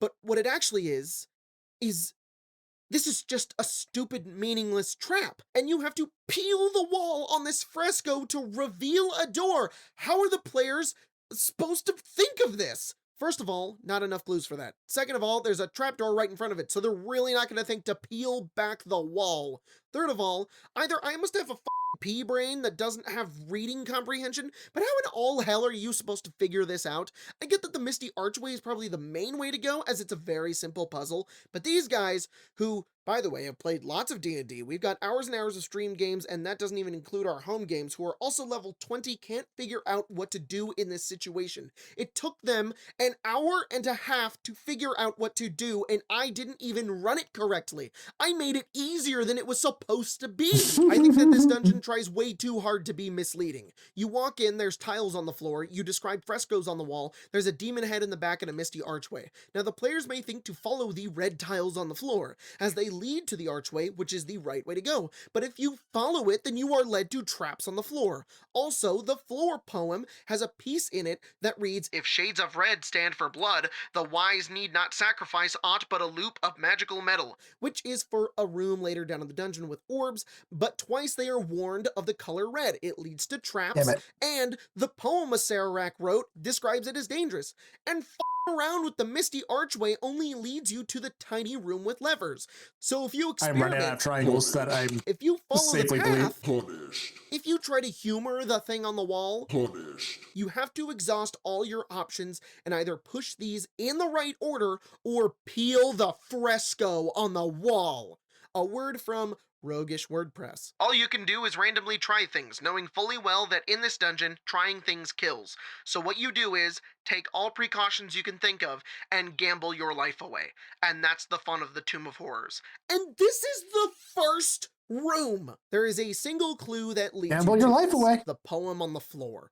If you're a big brain and you take the clues on an intelligence level that metagames the hell out of the dungeon, I suppose it's not that hard and you can solve it. We'll get to that poem in a minute, but first, I need to run through the rest of this dungeon, as it won't make any sense if I explain it now. You need to understand what this thing is. This video is already getting long, and it's gonna get a lot longer. The next room is a gargoyle. Easy to kill, and he's got a necklace on him that leads to more clues that don't make any sense. Then you've got a maze of doors that open up from all different hinges. Then you get shot in this room while you're trying to figure out what the next door is. It doesn't specify how they're supposed to know. I think you're just supposed to describe the hinges and hope they say it the right way. Then you've got the final door with 8 studs on them that you have to push from left to right to open. Then the door falls on you. Then you have a room full of orbs painted on the walls with lots of different colors. There's another archway in the back of this hallway, and guess what? It does nothing if you mess with it. Instead, if you go through it, you are teleported to the beginning of the dungeon completely nude. You lose all of your items, equipment, everything. Cruel, but most entertaining for the DM. Oh, you, Gary Gygax. This one's an illusion that leads to a room with another hates his gargoyle in it that players. will crush gems in its hand, and if you do it 10 times, I he can gives only- you an invisible gem of seeing. Okay, that's twice convoluted. This one's also an illusion. I can only imagine Gygax is like the person who had to deal the most with the most frustrating players ever. You know, like not only kind of designing the game through playtests, but like being annoyed by like the worst of like grognards and just, you know, rules lawyers and just you know, delighted to see them be completely punished for everything. Like, yeah, you know, this is how it's supposed to be played, motherfucker. I don't know. I can't believe just how removed things like this is from like modern game design. It's so fascinating to see like old game design philosophies, like when no one knew, you know, what exactly they were doing. That leads to a room with 3 chests. One chest spawns a giant skeleton. The other has snakes. The last one has a ring of protection that has a dart trap in it. This one's also an illusion that leads to the chapel. The chapel has creepy art on the walls, and there's pews. A casting of Detect Evil and Good, or a paladin's use of divine sense, identifies the chapel as a consecrated place. What a puzzle! Could the Demi-Lich actually have been of good alignment? Oh, you, Gary Gygax! If you open the pews, gas fills the room, and if you fail a DC 15 con save, you're poisoned for 48 hours. Inside of the pews are 8,000 silver, 6,000 electrum, and 4,000 gold. There's a blue altar that shoots a lightning bolt if you touch it, then a fireball if you touch it again. There's a skeleton with armor reaching towards another archway that's orange. There's no puzzle to this one, no buttons you can push to try to figure out where to go. If you go in it, your alignment changes and your sex reverses. If you go in it again, your alignment reverses and you take 1d6 psychic damage. If you go in it again, your sex reverses again and you're teleported back to the beginning with none of your stuff. Wow, super fun, love it. Just keep punishing the characters for something you force them to experiment with at the introduction to the dungeon. And what transes you? Go if you go skeleton with armor reaching towards another archway that's orange. There's no puzzle to this one, no buttons you can push to try to figure out where to go. If you go in it, your alignment changes and your sex reverses. If you go in it again, your alignment reverses and you take 1d6 psychic damage. If you go in it again, your sex reverses again and you're teleported back to the beginning with none of your stuff. Wow, super fun, love it. Just keep punishing the characters for something you force them to experiment with at the introduction to the dungeon. And not just the normal kind of punish. I'm going to remove every part of your character and completely change them so that they're just unrecognizable to even you. I'm sure this is really fun for somebody to play. If you inspect this random wall over here, there's a slot. If you put a coin in it, it opens. Wow, you gotta be really smart to figure out this dungeon. Next hallways have 3 doors and 3 pit traps. At the end of the really long hallway is a wooden door where you can hear far-off music and happy singing. If they destroy the door, a minor illusion gives off the sounds of distress. If they head further in, they step on a counterweighted beam that slip and slides them into lava. If you dash or succeed an athletics check, you can crawl back. It's a dead end. If you go down the 3rd trapped pit, which you likely ignored because you expected it, albeit that's kind of smart but also really misleading, there is a wooden door painted to look like stone. If you go through this wooden door, you're led to a hallway with fear gas, then a room with webs, a couch, and a dead guy on it. He comes to life, says he's a Sarek, and as the DM, you're supposed to pretend that this is the final boss fight. The players can easily kill him, and then a programmed illusion has the whole room feel like it's crumbling and being destroyed. And you have to count down from 10 to 1 as if they're escaping. Then if the players escape, you're supposed to ask them if the dungeon was hard as if they beat it. Alright, so you're supposed to mislead them, then kill them for experimenting, then screw with their characters and reverse their sex, then you take away their stuff, and then you gaslight them into believing that they beat the dungeon because guess what? That's a fake ending. If you cast a spell magic or remove curse I've never heard that before. For no reason, a door opens to the rest of the dungeon. Then you're in a mummification room with 3 pots of liquid. I've never heard of anything like attempting to like metagame your characters. If you kill the ooze and dump out the acid, you'll get 2 parts to a key that you can put together.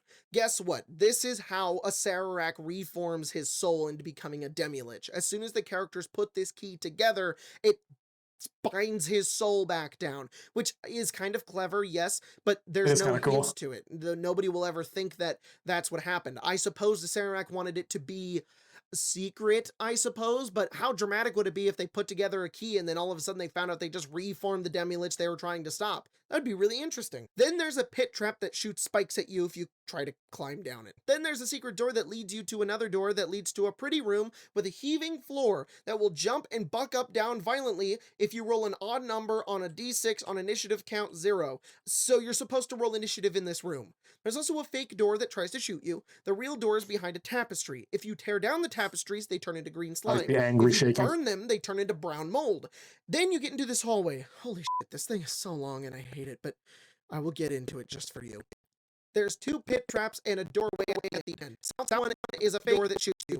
The east one opens into a room that has a misty room with a siren in it who chats up the party but can't answer any questions, and she has no idea where she is. If the players ask her to come out of the room, she obliges and follows them for the rest of the dungeon. Okay. Apparently, this is a private joke for a Sararak. Man, this dungeon is creepy, and not in the spooky, scary skeletons. I mean in the kidnapping a siren, muddling her mind, keeping her in your dungeon just until someone asks her to come out and she willingly obliges because she's under enchantment magic as a private joke creepy. Mid-editing Jacob here to also remind you that I completely forgot that this room also completely feeble-minds you if you fail an intelligence save. Which brings your intelligence to 1. You can only identify friends. You can't speak. You can't cast spells. You can't use magic items. You just basically become brain dead. Which is how I feel after making this video. And the north door is a fake secret door. Behind the door is a wall that has a secret door. Real fake doors. Then on the floor, on the other side, is another secret trap door that leads to where you're supposed to go. But this hallway leads into a room that sprays sleep gas on you. Then after 10 minutes, if you roll a 1 on a d4, a steamroller instantly kills anyone in the hallway. Everything it rolls over is squashed to a pulp. There is no appeal. We all die. We all die. You guys It's just walk death. into the next room, a giant stone juggernaut, steamroller, falls out of the wall and crushes all of you to death. There's just no That's the save. end of the game. There's nothing else. No save. Literally rocks fall out. All it says. All right, cool. That's the end. It doesn't give you I hate this dungeon. Wait, it doesn't give you a save. It doesn't give you anything. Nothing! This is where my group died. Yes, they built Wow. level 20 overpowered characters and they just died for being in a room.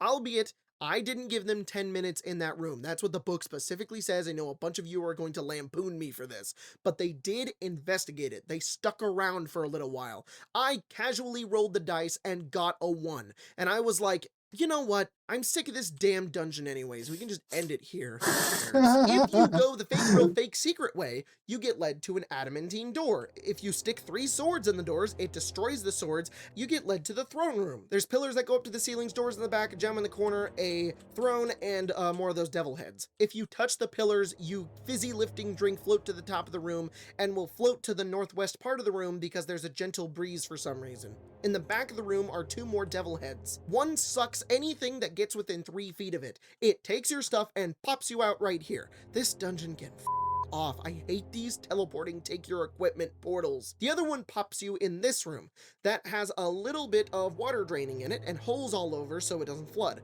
Aseric tells you that haha, you're trapped and the only thing you can do is open this door and die, which leads to a room with 6 flying swords and 3 shields that interpose to take hits from the swords. If you walk in through this way, the same thing happens, but the purple door turns green and only 2 swords attack you at a time. If you do it again 2 more times to get all the swords, they get stronger by having a +1 and 1 more hit point. If you open this door, it's a dusty room. If you open this door, there's a table with a mummy on it. In its head is an amethyst worth 5,000 gold pieces, and if you take it, the mummy turns into a mummy lord with no spells or legendary actions and half the XP, but is resistant to fire damage because it has a ring of fire resistance. In the corner is a crater with a red gem. The gem lets you cast wish once, but the wish is distorted and explodes, killing everyone in a 15-foot radius on initiative count 0. The throne at the back of the room has a rod and a crown. The rod has a silver and gold end. If you put the crown on, you can't take it off unless the gold end This is touched dungeon's to a the crown. mess. If you touch the silver end of the rod to the crown, the wearer is instantly snuffed out, turning into a fetid powder that can't be brought back to life no matter what. If you put the rod into a part on the throne that you have to investigate for, it opens up to a rainbow stairway with a bronze key on a black stair. The mithril door at the top of the stairs has a cup-like depression. If you put either the first or second key in it, you take lightning damage. If you put the silver end of the rod in it, you teleport nude back at the beginning of the dungeon. Oh my god. If you put the gold end, the doors open. If you stab the door, the entire room floods with blood from all those who died in the tomb, and a bunch of different spells will do different things and fix it, which is kind of interesting, but who's gonna stab the door? And now, finally, you enter. I feel like at some point, there's a someone's gonna bronze stab urn the with an door, effigy not in it knowing that what the grants fuck to party do. 3 wishes. I'm not kidding, it actually does. There's a sarcophagus with a Sarek written on the top of it. Inside of it is a broken staff of the Magi. There's 2 iron chests that are triple locked and can't be moved. If you fail any of the 6 attempts on unlocking them, you are shot with a poison needle that does 12d6 poison damage. Inside of them is 10,000 gems, each worth 50 gold pieces, and 10,000 platinum pieces in the other. But if you get 13 miles away from the tomb, each of the 10,000 gems turns into a 1 gold piece quartz, and the 10,000 platinum turns into copper. If you move the northwest statue, it reveals a ring that opens a chute to the next room. This next room is a hallway with a door and a key. It opens if you put the first key in it. Then in the room is a rectangle with another key in it. If you put the first key in it, it explodes. If you put the second key in it 3 times, it opens. Then the floor rises up. If you're still here on initiative count 10, you just are crushed and die. On the rising floor is another goddamn door in the floor, and if you pull it, it reveals a bunch of treasure, including all the stuff any of the characters lost while going through the teleporting naked portals. If you touch any of the treasure, a humanoid dusty figure appears, and dissipates in 3 rounds if you ignore it. But if you do any damage to it, it takes 1 point of energy, and spells do energy equal to the level it was cast. If you give it 50 energy, it turns into a ghost. However, if you touch the skull, it turns into a demi-lich, which is a Seric, and attacks the most powerful party members first. It also has Trap the Soul, which sucks you into forgot how the much of a gems mess if you this fail a portal con is, save, or and this if you dungeon smash is. any of the gems, that character comes back. And yeah, if you kill the ghost and the demi-lich, all the treasure is yours. Which includes 97 small gems worth 10 gold pieces each, 3 huge gems, 4 magic weapons, a defender, a sword of vengeance, a berserker axe, and a spear of backbiting. And you can also come up with 12 random potions, 6 random spell scrolls of 5th level or lower, a magic ring, a magic rod, a magic staff, and 3 wondrous items. So yeah, there's a lot of payoff for beating this dungeon. Going through all that awfulness and pain eventually leads to a very sizable treasure hoard that is, maybe to some, worth it to beat this dungeon. However, I still don't find it fun. Every turn and decision you make will often lead you to death or a complete middle finger to your character. I fully believe Gygax wrote this as a middle finger to his players, a way to say f*** you and make them dislike Dungeons & Dragons. If you want to punish someone, play the Tomb of Horrors. If you want to give yourself and your friends a headache, play the Tomb of Horrors. If you want to ruin your campaign by throwing this seemingly legendary hard dungeon into it to challenge your players, but eventually have them all die and your players leave your campaign because that was the worst thing they had ever endured, play the Tomb of Horrors. Oh yeah, and the poem. At the beginning of the dungeon, there's a poem that effectively tells you how to beat the whole dungeon, but it's so convoluted that it's nearly impossible to understand, because it doesn't give a lot of details. I've run the dungeon for numerous groups of people who I consider to be pretty smart, and even the smartest of them lost track of the poem. So here's how it works. Sarek congratulates you on your powers of observation, so make of this whatever you wish, for you will be mine in the end no matter what. This is just Sarek being cocky. Go back to the Tormentor, or through the Arch. This refers to the first room. You can go through the arch or peel back the wall, though the flavor text describes it as a torturer, so there's no clues that it's a tormentor. Shouldn't it be a tormented? Or is the guy on the other side the one who is torturing? Okay, I am 72 triangles away from being done. So this text doesn't make any sense. But I need to start setting up for second great hall you'll discover. the other game. Shun green if you can, but knight's good colors are for those of great valor. This refers to the green devil faces, shun it, and the black orbs that lead you to the chapel. Shun green does not refer to the orbs, as the green orbs don't mean anything. I have to assume that shun green has to assume to the devil faces that you constantly find around the place. Also, one of the rocks on top of the archway glows green, so ice, but it's never described as green, it's described as an olive hue. So, what? If shades of red stand for blood, the wise will not need sacrifice aught but a loop of magical metal. You're well along your march. This refers to the red orb as it leads you to the room with the ring of protection, the snakes, and the skeletons. The blood, I think, has to do with the fact that you'll encounter skeletons and snakes. 2 pits along the way will be found to lead to a fortuitous fall, so check the wall.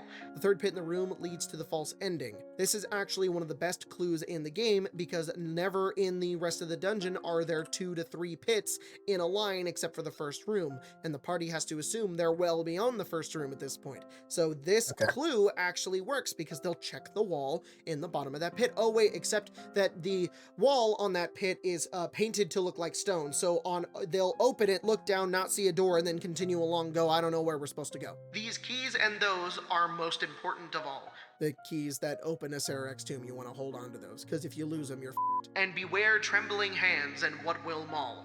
I have no clue what the trembling hands refers to. What will maul may be the steamroller, or maybe the entire dungeon. If you find the false, you find the true.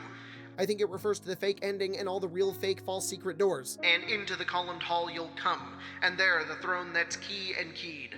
This is the throne room with the rod being used as a key twice. It would be cool if there was kind of like a gold reference here, as you would only want to use The character golden that or, found the or keys get warning make it against back silver, over to the like beginning. shed silver or something like that. The Iron Man essentially of Visage soft. Grim do more than meets the viewer's This eye. definitely seems like a dungeon that you can. You've left and found my tomb, and now You can soft lock. die. Go left and you find a Sararak. So yeah, the poem doesn't help all that much. It just kind of forewarns two vague things that the players can maybe figure out. So we were in the Tomb of Horrors with my friends, and we went through it. And it took about 4 hours, and they were tired after 1 hour. Like I would rather not figuring out a single room and trying to piece together this puzzle with level 20 characters, and they died at the steamroller. So here's what they had to say about it. What do you think of this dungeon, Spencer? Tyler. It's awful.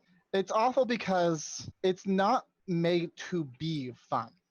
It's made just to fuck you over. Yeah, that's what it is that it's like how many of the things that happened did we actually have the opportunity to roll for? The hint that you have is like the night is what you should go to. Night is dark, and then you just walk into this little hole right here and you die. Yeah, and you die. It's not fun. So is this dungeon like a gauntlet for tough players? Like, is this like, it's like, oh, if you're really good at D&D, if your character's super powerful, is this like a gauntlet for them? No, it feels more like, it feels like it's just like the DM against the players. Like it has nothing to do that's with... exactly what it is. It's a DM against the players moment. That's the entirety of the dungeon. So yeah, that's the Tomb of Horrors. I think I've said everything I needed to say, and those are kind of our final thoughts on the entirety of this old legendary dungeon. I understand the legends behind it and why it's so renowned, but I simply don't think it should be a dungeon that is sought after to put into your campaigns. Now, like the fact that, you know, you are punished for experimentation, and the fact that like you could it feels like you can get soft locked. It would be so hard to turn away from this dungeon. Like you feel like, oh, like it has, you know, we've messed up. You know, I don't know if this dungeon can be completed now, but maybe we can experiment a little bit further because everything is so absolutely convoluted, but you die from doing it. Like there would be a turning point while doing this dungeon where you're like, do we leave? You know, like we've already lost 2 players. They got crushed to death from an exploding gym. It's everything in that dungeon just feels like they just kept appending bad things to it. Like, well, what if there was this thing, and then over here there was this thing, and like everything that they're adding is just like, I don't know, a child's idea of a trap. Like not game design, just like something that is meant to murder the players, because like that was the game design, you know, like you think your characters are tough, we'll go in here because like there's so many different things that it doesn't matter, like level 1, level 20, whatever, like you're dead the exact same way. In fact, a lot of this dungeon does not even seem like it's like if you could remove the monsters from it and it would be just as lethal. I don't necessarily recall pain design. I guess I was trying to think of a different way you could soft lock it, but I guess it is just the teleportation and the loss of the keys. How many parties did it take you? This is absolutely something that you would throw at players who made characters just for this. You know, this is not something that you put into a campaign where characters started off at level 1 and ended up, you know, getting to level 20. I think we were all level 14 in D&D 3.5. And if there's anything you know about 3.5, like the first levels and everything about that game is tough. Very, very, you know, like micromanaging of your resources and, you know, being very careful about the sort of challenges you undertake and, you know, being prepared for a lot of different situations. I haven't played 5e, so I can't say that it's any harder or less harder. I just know that 3.5 is notoriously crunchy, but that's also like the only D&D that I know how to play other than 4th edition, but it can be argued that 4th edition isn't even D&D, but not the same flavor of D&D at least. But turn on music, I guess. I don't know how imperceptible this music is going to be when I turn it down. But I don't know. It's just so fascinating to see what qualified as like difficult but rewarding game design, because that is not difficult in a way that can be overcome, you know? Like it literally, you would just have to keep throwing parties at it. Like maybe you could solve the Tomb of Horrors by getting, you know, a bunch of hired help. That's like the only way that I could see an actual party taking, like, oh, okay, we know the Tomb of Horrors has claimed a bunch of people, so we're gonna get like just teams and teams and teams of excavators to go through it, which is horrible. Like, you know, such an evil thing you could do. Like solving the Tomb of Horrors as an evil party would be, you know, completely bleak.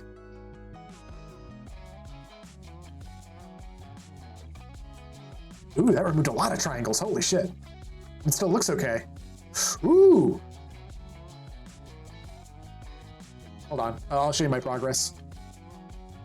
We're at 10,026. I just removed 26 more. 1 second. Okay, it looks like we only have 3 people for barotrauma so far.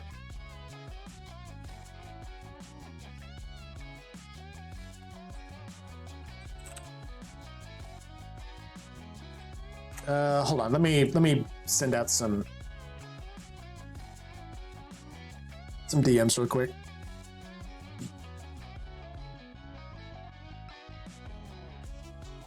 Because I feel like we're going to need more people than we currently have signed up for it. I hate bothering this guy every Saturday, though. I've messaged them twice. And when we weren't playing, I feel like they're so good at barotrauma, but I know they're very busy too. I don't know. I'm worried this is gonna fall through. I would much rather just play Noida, to be perfectly honest. Like, if we don't have a big crew for barotrauma, I kind of don't see the point. Maybe you went into it with that sort of expectation that this could be not so bad, like several generations of dedicated Lich Hunters, Belmont style.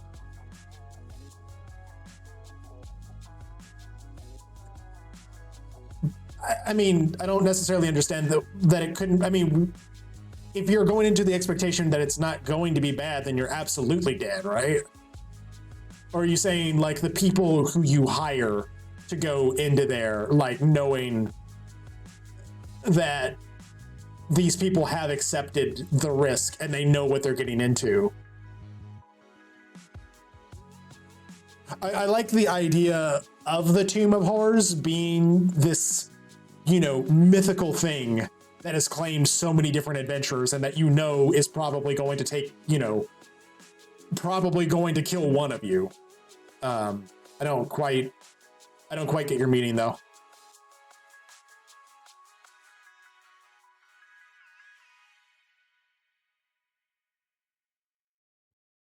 I don't know. It really does not sound like that. It really doesn't sound like it's gonna fucking happen. Barotrauma.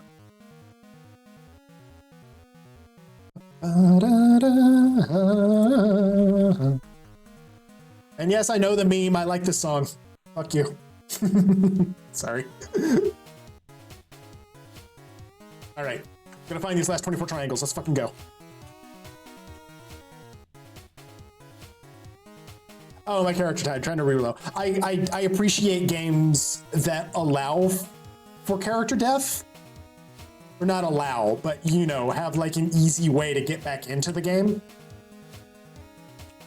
Ooh, that removes some triangles.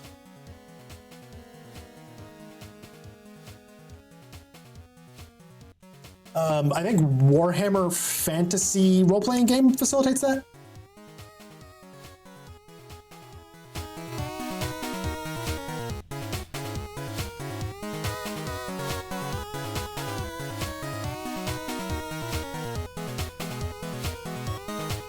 We gotta find these last 12 triangles and we're good.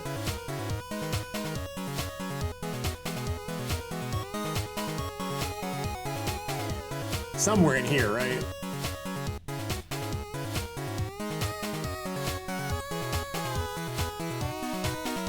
That looks okay.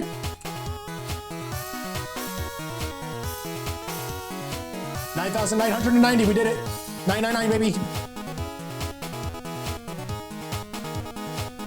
So now I just have to make sure that the rigging is right.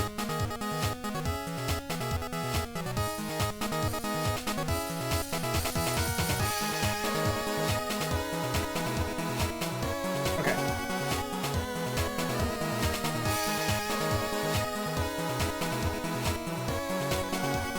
Oh, wait, we have four. Okay. This looks like my controller can happen. Yeah, right on time, too. Alright, save as.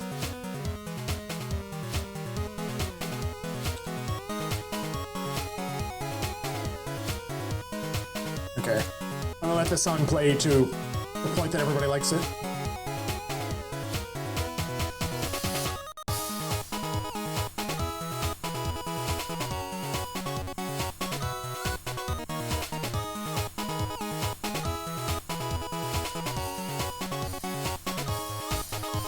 The song is called Pushing Onwards too, so it's very appropriate to like finish something.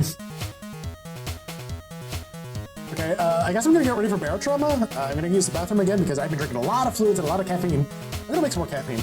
More caffeine sounds right. So I will be right back. Hopefully with people. See ya.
face cam is going off.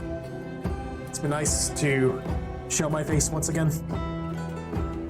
But instead, we'll have the boy. Peace.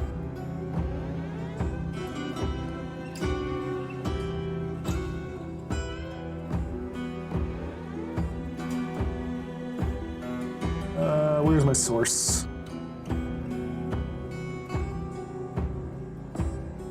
Oh god, this is gonna be a nightmare. Just not realizing. God, I need to get that program set up. Fuck. Kinda hate doing Barrow every single week. Like, I don't have time to get the thing set up, and I'm pushed to do it every single time.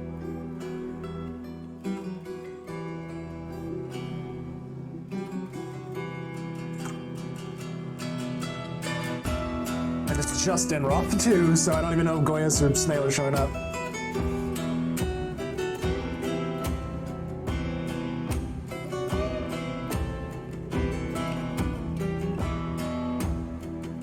Where's my Discord overlay? This is frustrating. That's not it. Oh, I know where it is. Why is it so big? Oh my god.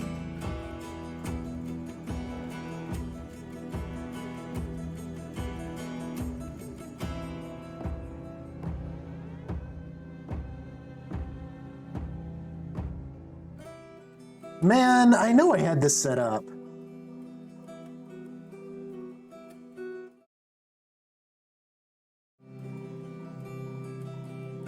So hovering squid, leaf label. Fuck.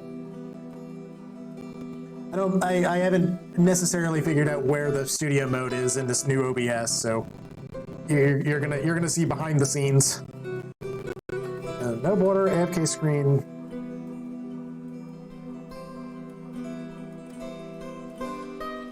I don't know, it sounds like we're 2 people down, so I'm not even sure if we're gonna have the people ready. I don't want to keep pinging people either.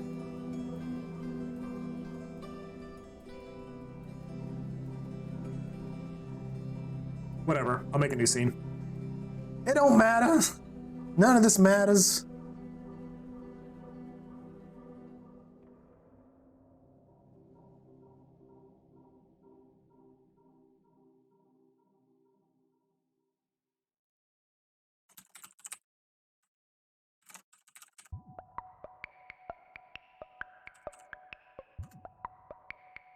Why is it so freaking big? Okay. Now we have multiple.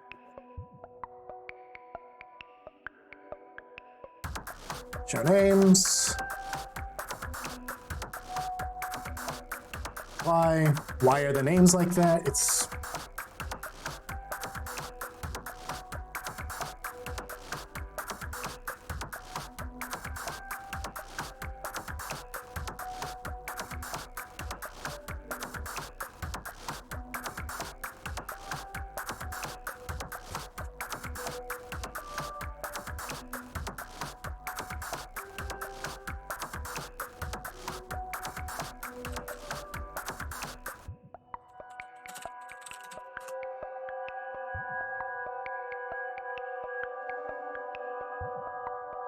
Messaging Goyas.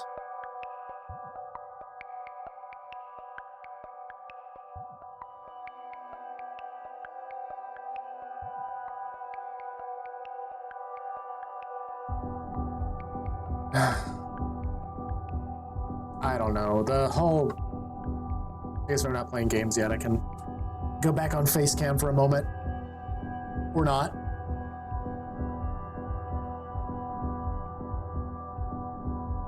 I don't know, more and more, like, unless we have, like, a big thing planned, I'm kind of wanting to do the group stuff less and less.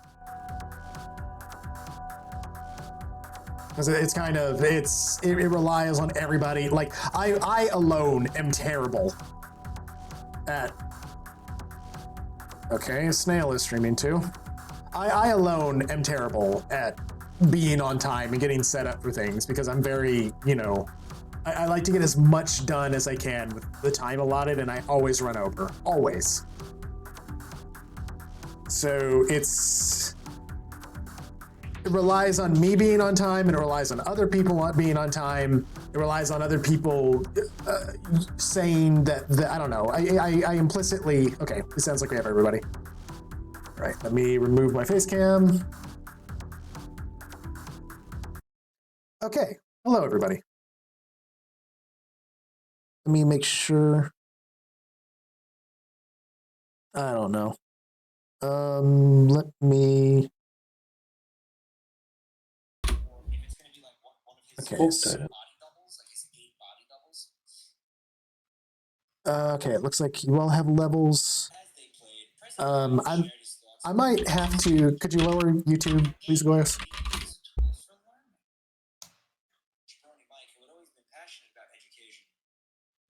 But what was I going to say? Would you mind someone stream their perspective if you can? Because like I know I'm gonna. I don't know if those FPS issues are going to be solved. A lot of the issues seem to be the hosting person. I am doing that. Okay, I appreciate it.